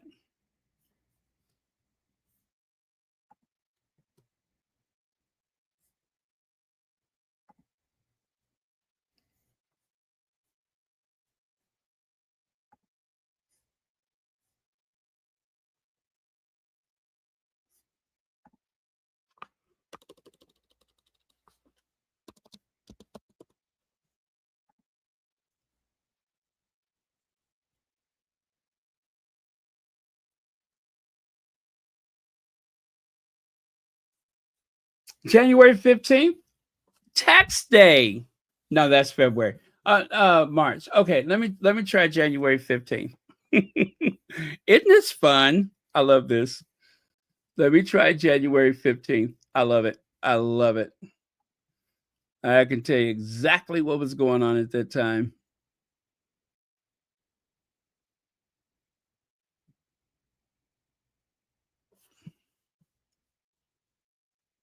Mm.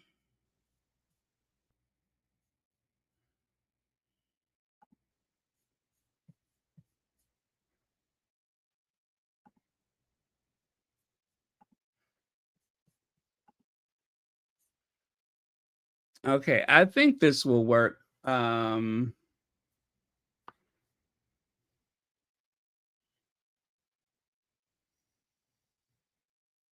Was it January 15th? Okay. That seems weird, but okay.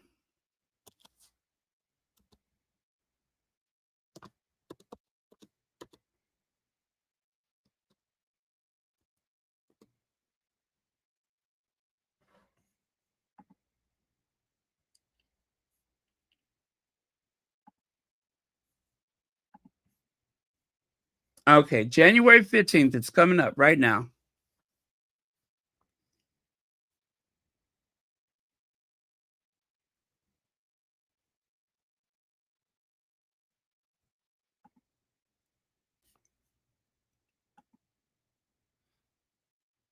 All right. Thank you, first responders. Let me see. Harry and Meghan are living their life. Okay. This is okay. Aha! I love it. Kate returns to cancer hospital. There you go. And what happened? Kate went to the cancer hospital again. Isn't that something? Kate went to the cancer hospital when they thought that Meghan's show was going to premiere. And then for the day after, was it the day after the wine? Kate makes, and remember, this was unscheduled. Well, that one was too. I'd be damned. Isn't that something? Isn't that something? And then, of course, right here, you see, I was messing with Kate. I was kind of pissed off, so I changed Kate's face for the one that was criticizing Meghan. See what I did there?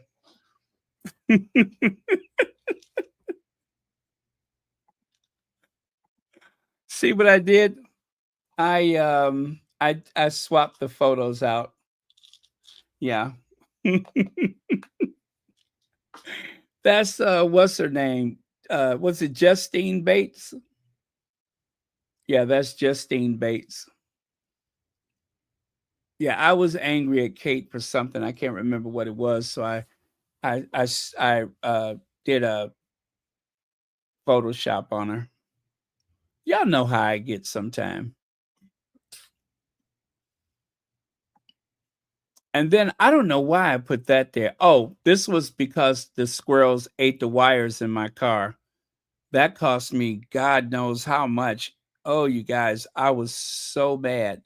Those squirrels cost me so much money chewing up my damn wires. Chewing up my wires. You know, I try to run them over now. Prince Harry. And then I think I said something about the squirrel reminds me of Nana. The squirrel was getting even with me because I made fun of their cousin Nana. I think that's what I said. Probably. Yeah, that's probably what it was. I was mad because the squirrel ate the wires in my car. And then I thought, wow, that squirrel has a striking resemblance to Nana. It's probably a relative that she sent over to take out my car.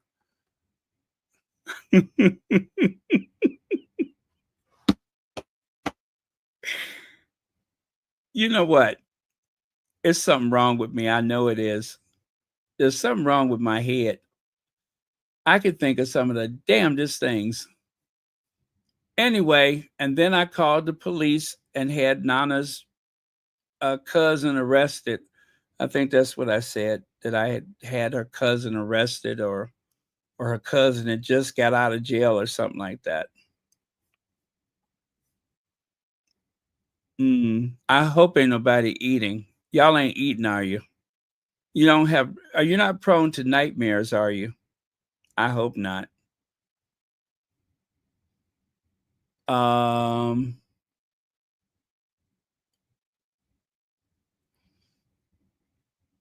and I think these were some people who were skeptical about the whole treatment stuff. And why Kate Middleton gets applause while Meghan Markle faces criticism. So, if you guys remember, there was such a fuss about Meghan going to Pasadena when Kate wasn't supposed to go to the Sarah Everhard, but she went anyway. And then, of course, they put Meghan's name on the police report. Yeah, you guys, still got every slide that I've ever made with a live. I have every single slide. And if I can just figure out what the date is, we can go back and we can figure things out. Wait, what was that? Okay, that was that.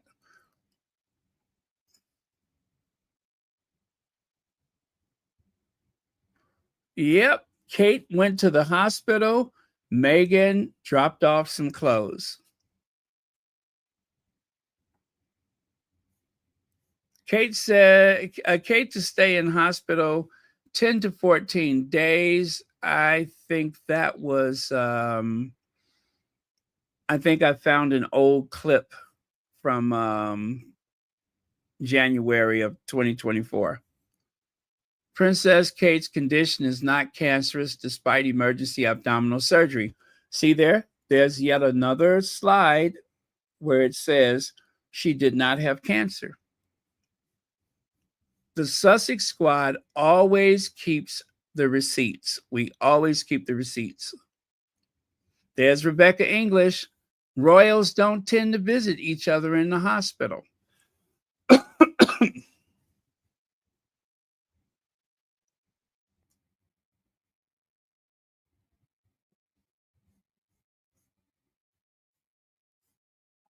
Well, I know all the dates. The 23rd of December was that strange motorcade to the hospital, or in the direction of the hospital. January 17th, 2024. Kate's had surgery, non-emergency. It was planned. Charles announces he has an enlarged prostate. Both instances, they said it wasn't cancer. And then February 5th, the Inquirer has an issue that said Kate's cancer battle, even though on February the 5th, it was Charles who announced cancer, but he wouldn't tell us where. And then after all of the jokes about Kate, after the farmer's market video, after the TMZ, after Stephen Colbert, remember Stephen Colbert, and the Rose Hanbury joke, that is when they decided, okay, March the 22nd, there's going to be a special announcement from Kensington Palace. And that's when Kate told us about the was or was not cancer.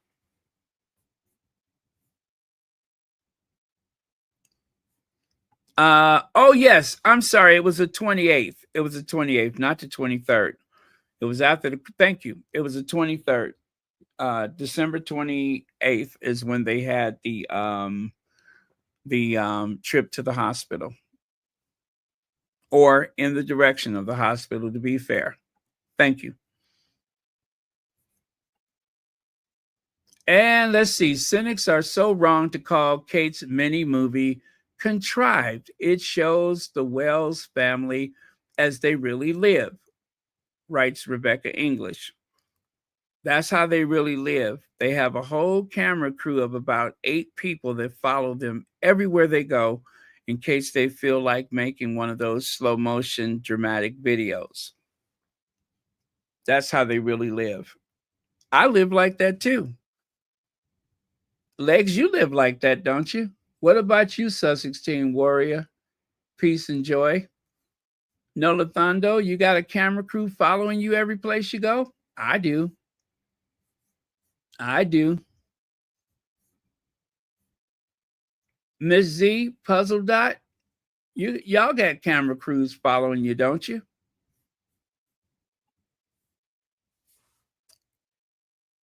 Oh, don't you love this? Prince William has revealed he missed the Paris Olympics because he did not want to bring that pandemic home to his wife, Kate, as she underwent chemotherapy. I'm sorry. Y'all know that's some BS. He was speaking to swimmers at a community pool to highlight their Royal Foundation work to boost access to swimmers. If he was worried about his wife, he wouldn't go anywhere. It didn't just have to be Paris. He didn't go to Paris because he didn't want to. They could come up with some of the most lame excuses. They really can.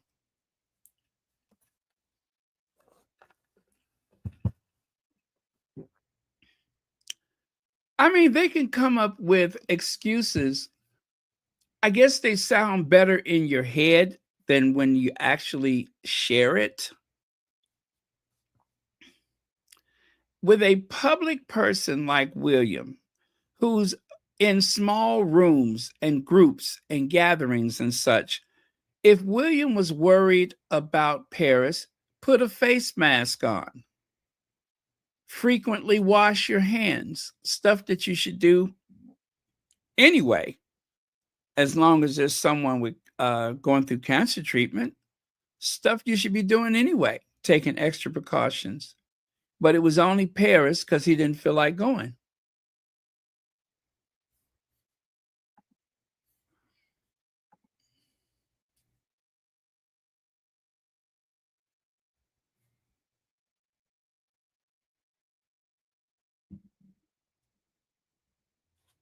My eyes met Williams once yesterday, and he gave me a nod of acknowledgement and almost rueful smile, writes Rebecca English. Now, this is Rebecca English trying to cover for William. This is her covering for William. Wait, is it? No. There are times when you are in public life that I think that's what it was. But I'm looking at the date and that looks weird. But she did say, I know it was one article where she said she saw William near the hospital and people were criticizing William for not going to visit Kate. But remember, we never saw her parents at the hospital. We never saw her sister at the hospital. We never saw her brother at the hospital. We saw Christian Jones and William, but that was the last day before Kate went home.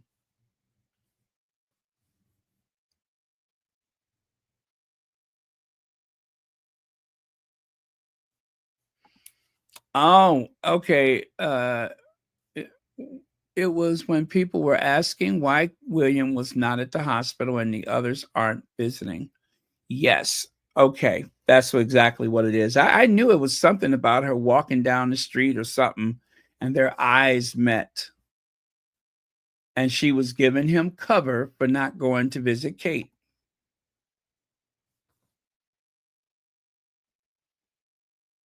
And look at this. This was all the way back in January when Rebecca English was saying why Kate needs to put her family not the family first in 2025. Rebecca English was already sowing the seeds of Kate's numerous absences for 2025. And then they got nervous because of the premiere of As Ever and With Love, Meghan. Oh, I'm sorry, With Love, Meghan and the As Ever. They got nervous and they made Kate go to work. And look at this. This is Rebecca English. Yes, Prince William is thinner and has been showing the strain, but he's in a better place now. And being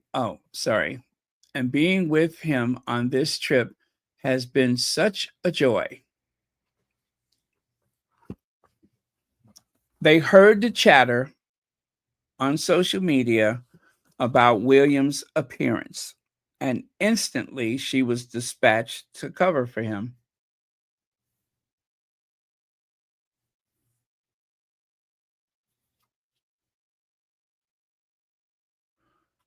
Oh, good morning to you too. And thank you so much for being here.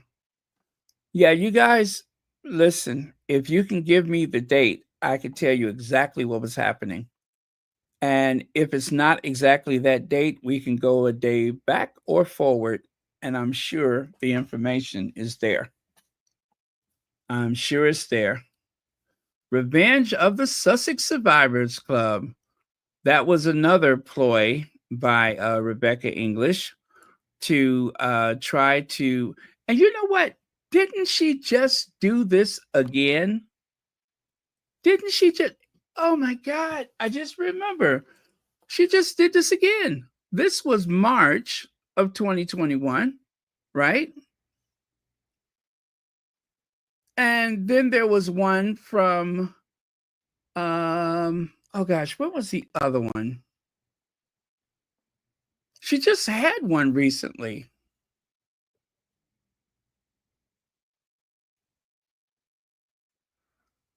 Talking about how the staff, she said something about someone on the staff that she knows, and that's why she takes it personal, always to try to slow Meghan's momentum. She just did that again.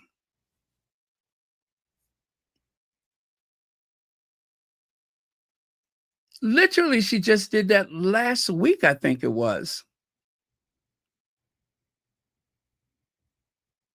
Or was it Monday or Tuesday this week?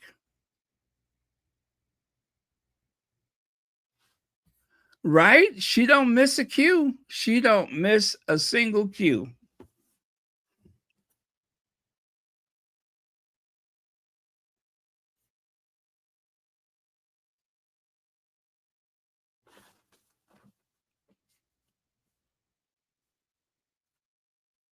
Oh, well, thank you, Sussex Team Warrior. Yeah, I try to save whatever I can. I do because I never know when I'm going to need it. Okay. So, Kate's roller coaster, real roller coaster. Kate's roller coaster, real roller coaster. Notice the difference? This was posted by SK, and they say, oh, well, sell it, spin it. Whoever buys it, buys. If they don't keep spinning, rinse and repeat, rinse and repeat. And that's in order. Yeah, and that's exactly what we get is a lot of rinsing and repeating. Oh, you guys, this was so shady. Look at the heel. It's kind of hard to see it, but look up the top of the heel there. What do you see? A new image has shown guests attending a party hosted by the king in Edinburgh, reacting to a huge anti-monarchy stunt. You can see the sign back there. You see it?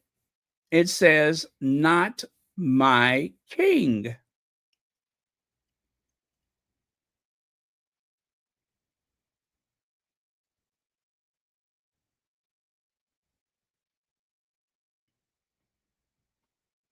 That is fun. That is delicious. Look at that. On Tuesday, campaign group Republic staged a protest on a hill overlooking Holyrood House Palace, the king's official residence in Scotland, where hundreds of people had gathered for a garden party. Campaigners unveiled a huge sign which read, "Not my king," which they had hoped, that is, would be visible to those in the palace. Oh, you guys, they were ruthless. They were ruthless. Um, as the sign was unveiled, a military band could be heard from the palace performing God Save the King, which typically signals the king's arrival. The image shared with the national that is, suggests that the king would have been able to see the sign. Did you see the sign, Charles? Can you see the signs? Let me see. This is actually like, oh no, that's something else there. The pair arrived separately by helicopter and motorcade and were met with chants of "Not My King" and "Down with the Crown." King and Queen are in Scotland until Friday, Royal Week, where the King traditionally spends a week in Scotland every year and undertakes a series of engagements.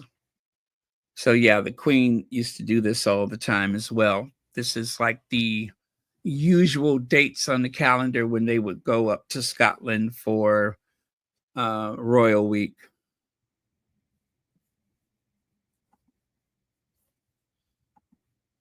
And just to make sure that Charles got an appropriate welcome, you can see that red circle.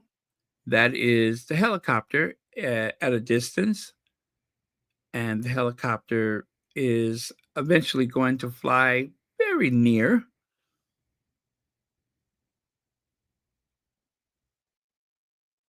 Yeah, something to that extent.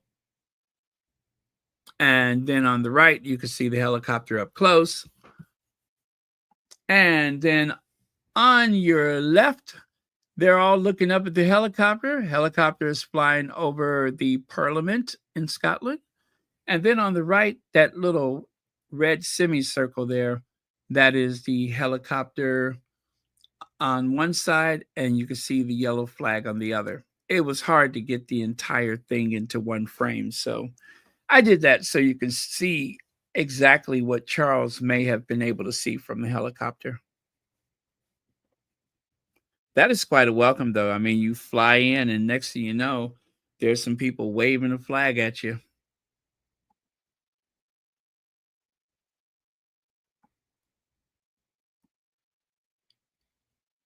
Okay, after 123 years, Royal Train hits the buffer. Hits the buffer. Okay.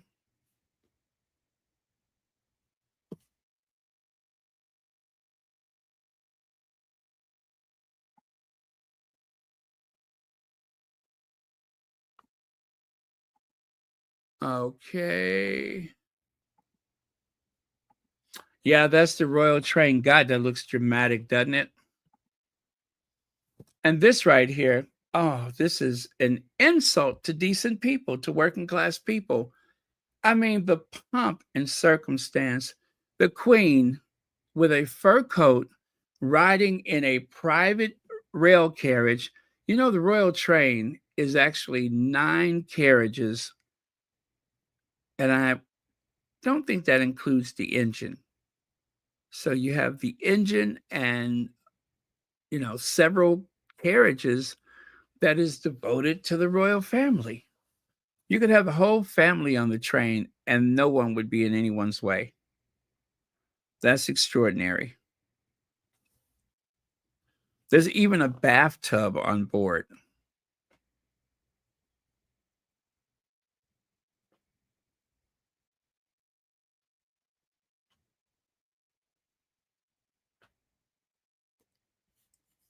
Vulgar, absolutely vulgar. Now, you got to hear this. You have got to hear this. This lady is as mad as a hatter. She is as mad as a hatter.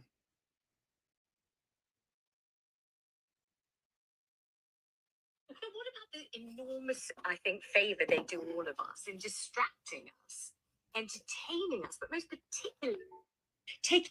No, but what about the enormous, I think, favor they do all of us in distracting us, entertaining us, but most particularly taking our minds off all the horrible stuff? As I open the paper, there's horrible news, terrible news, ghastly, frightening, dreadful news. You turn to a lovely picture of Catherine, or you see the king doing something, and I'm just so relieved. Even if it's Meghan and Harry, I'm thrilled to bits, just to take my mind off all the other nastiness that's going on. I managed to cry all the way through all the royal weddings and love them. I certainly cried at the funeral.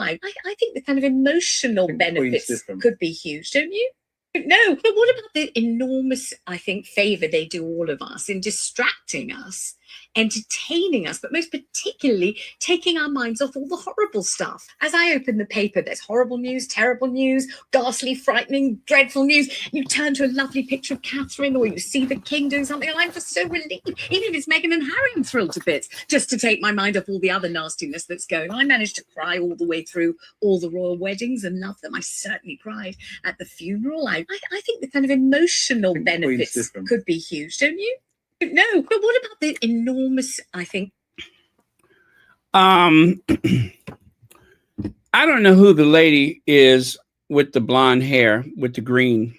I don't know who that is, but I think the look she has on her face is a look for all of us. For anyone who has their own mind that is not brainwashed by a 1,000-year-old institution. Okay? That was the most sycophantic, cult-like verbiage I've heard in. I mean, she's spewing all that bile, the very vile bile that she was spewing out, has no place in modern society. It just doesn't. I promise you, coming from a country where there is currently not a king, but somebody's trying to make one, you don't miss anything. If we don't have that type of, I guess, response to day-to-day life, like, oh, it just cheers me up, and I just watched them, and Catherine, and I think the same kind of emotional receptors that makes you excited about seeing, I'll just say, the Beatles or Angela Winbush, whoever. If you like someone's music, then it's going to seem like an outer body experience if you could meet that person. I don't feel like I would ever do that because I run into Charles and Kate or Camilla and William. I don't think I would be so psyched out. I'd be like, oh my God, I just saw the royal family. Gosh, so I hope not. I hope I wouldn't be weird. Fighting for that job, huh?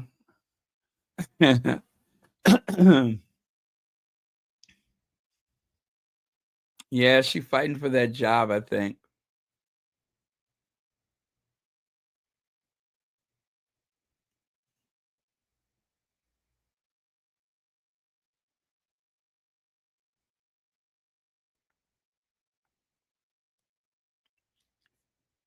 Okay.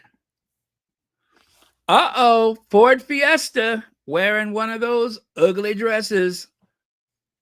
See how it just looks so yuck. All right, next.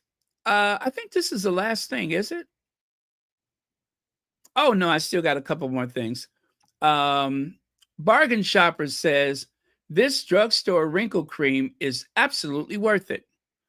Now y'all know that these are AI images. That is not the same. Something's not right something is not right. There ain't no cream out there that's going to change your face from this to that. I had saved it because I wanted to share it with you all, but this is so silly. I mean, come on. There's not a cream out there that's strong. If it was, everybody would be using it. Everybody would know about it. The only thing like that, they wouldn't sell it in the drugstore. It'd be too expensive. So this is silly. Now, what I wanted to show you was this Venus Williams. Oh, did you guys see these photos? Did you see these photos? Look at her. Look at her.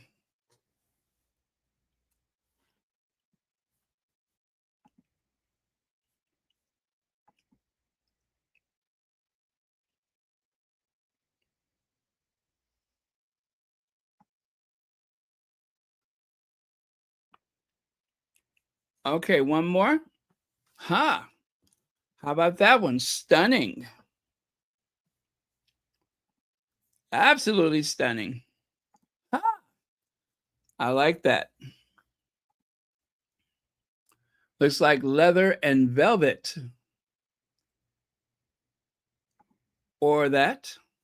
Very sophisticated. Très chic, I would say. Très chic. Très magnifique. Or this one with the oversized zipper and everything.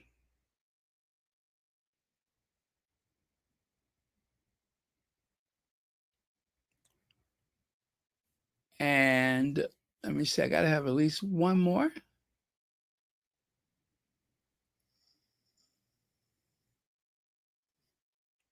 Okay, and I think that was it. Yep, that was it. Cheers. All right, you guys, that was it. Thank you so much. And as always, thank you for watching Royal Sussex. You know, there was something I forgot to point out about one of those photos of Catherine. They want us to call her Catherine.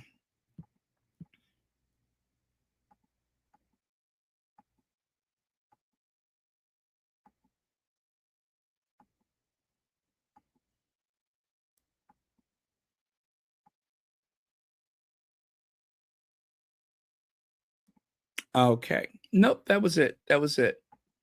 Nope. Nope. Nope. Oh, did I put it up or no?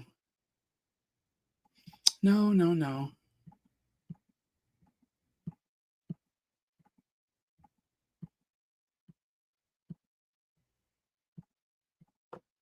I don't think I have it here. That is so weird. I thought for sure I had it.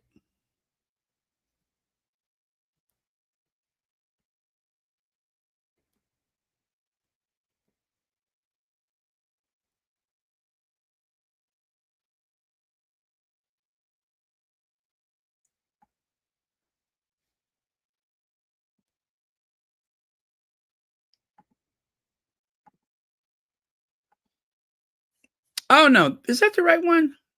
Yeah, that's the right one. No, but okay. I'm going to have to find the picture someplace else because I don't think it's there. Let me go and grab it.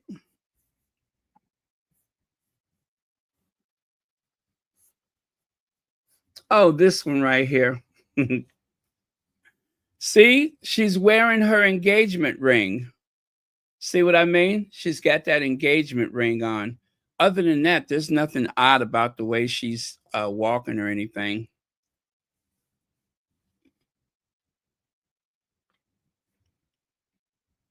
Is it?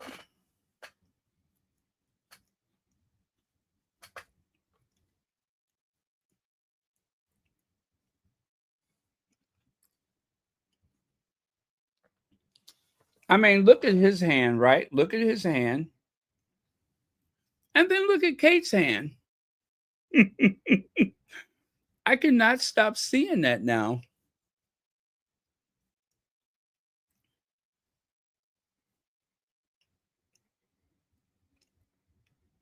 Isn't that weird? Why does she show the back of her hand? Someone told me it's because she's trying to show off the ring, but I don't think so. She does that when she doesn't wear the ring.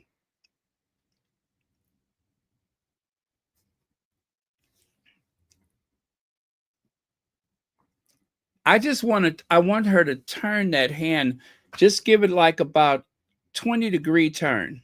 I'll be okay with that. Just 20 degrees. Just turn, rotate that wrist a little bit. Because I can't stop. Look, I just think about it all night. I'm just like, what is up with that hand? Both of them.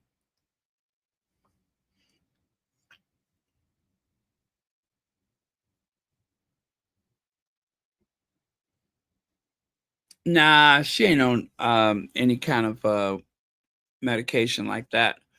Um, it wasn't even a thing when she first looked so different like that. Those medications didn't exist.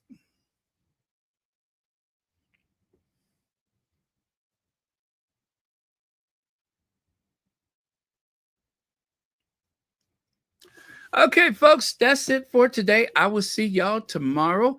As per usual, I had fun. I hope we all learned something. You guys do remember to check out the Vivian Myers. It is at the top of the chat. And yes, they voted for something in Congress today, and it was not good. But we're still here. We still got each other, right? And we just can't worry about things that we're unable to change or we cannot fix. At least not us, the individual. So just checking in with everyone, making sure that we're okay.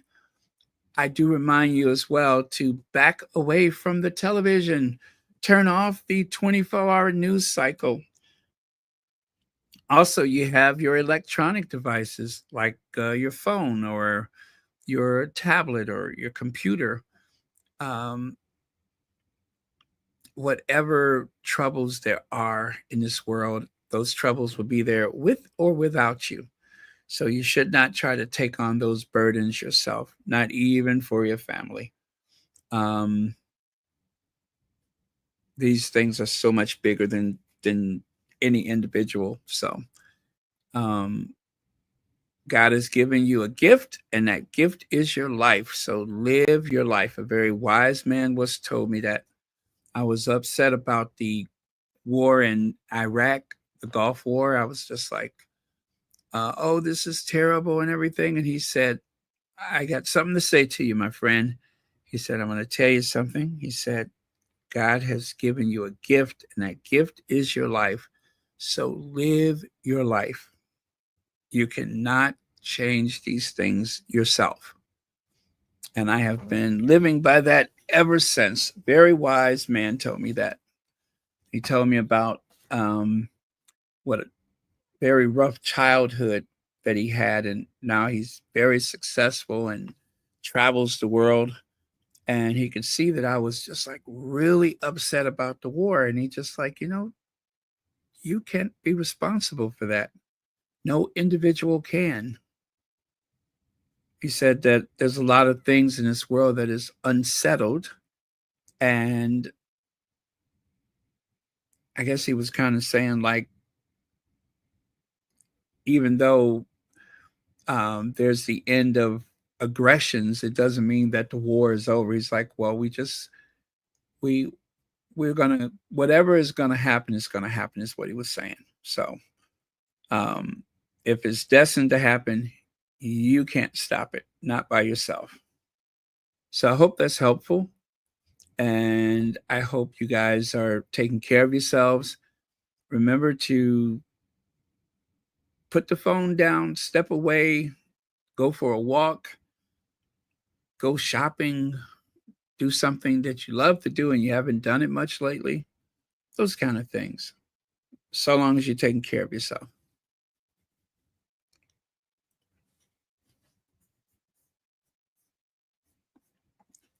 Thank you so much, Cookies and Cream.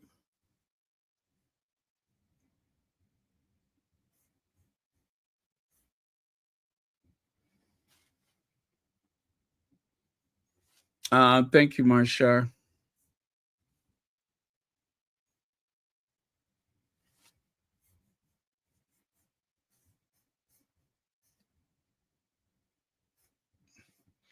You can't unsee him either? I told you. Okay, let me get it off the screen. Is that better? Happy 4th of July.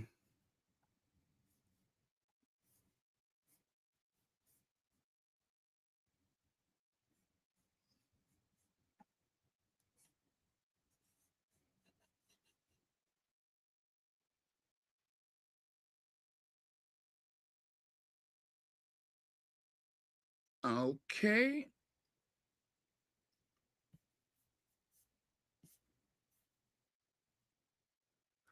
You're welcome, Lydia. Oh, the red, white, and blue cupcakes. Oh, yeah. You know, you were the one that mentioned that earlier, and I forgot all about those. Yes, the red, white, and blue cupcakes.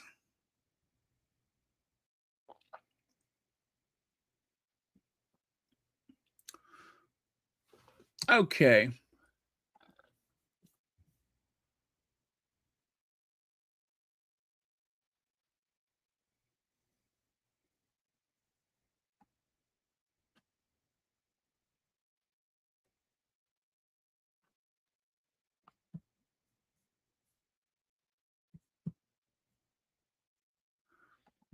Okay. Good night, everyone. Have a blessed night. Cheers.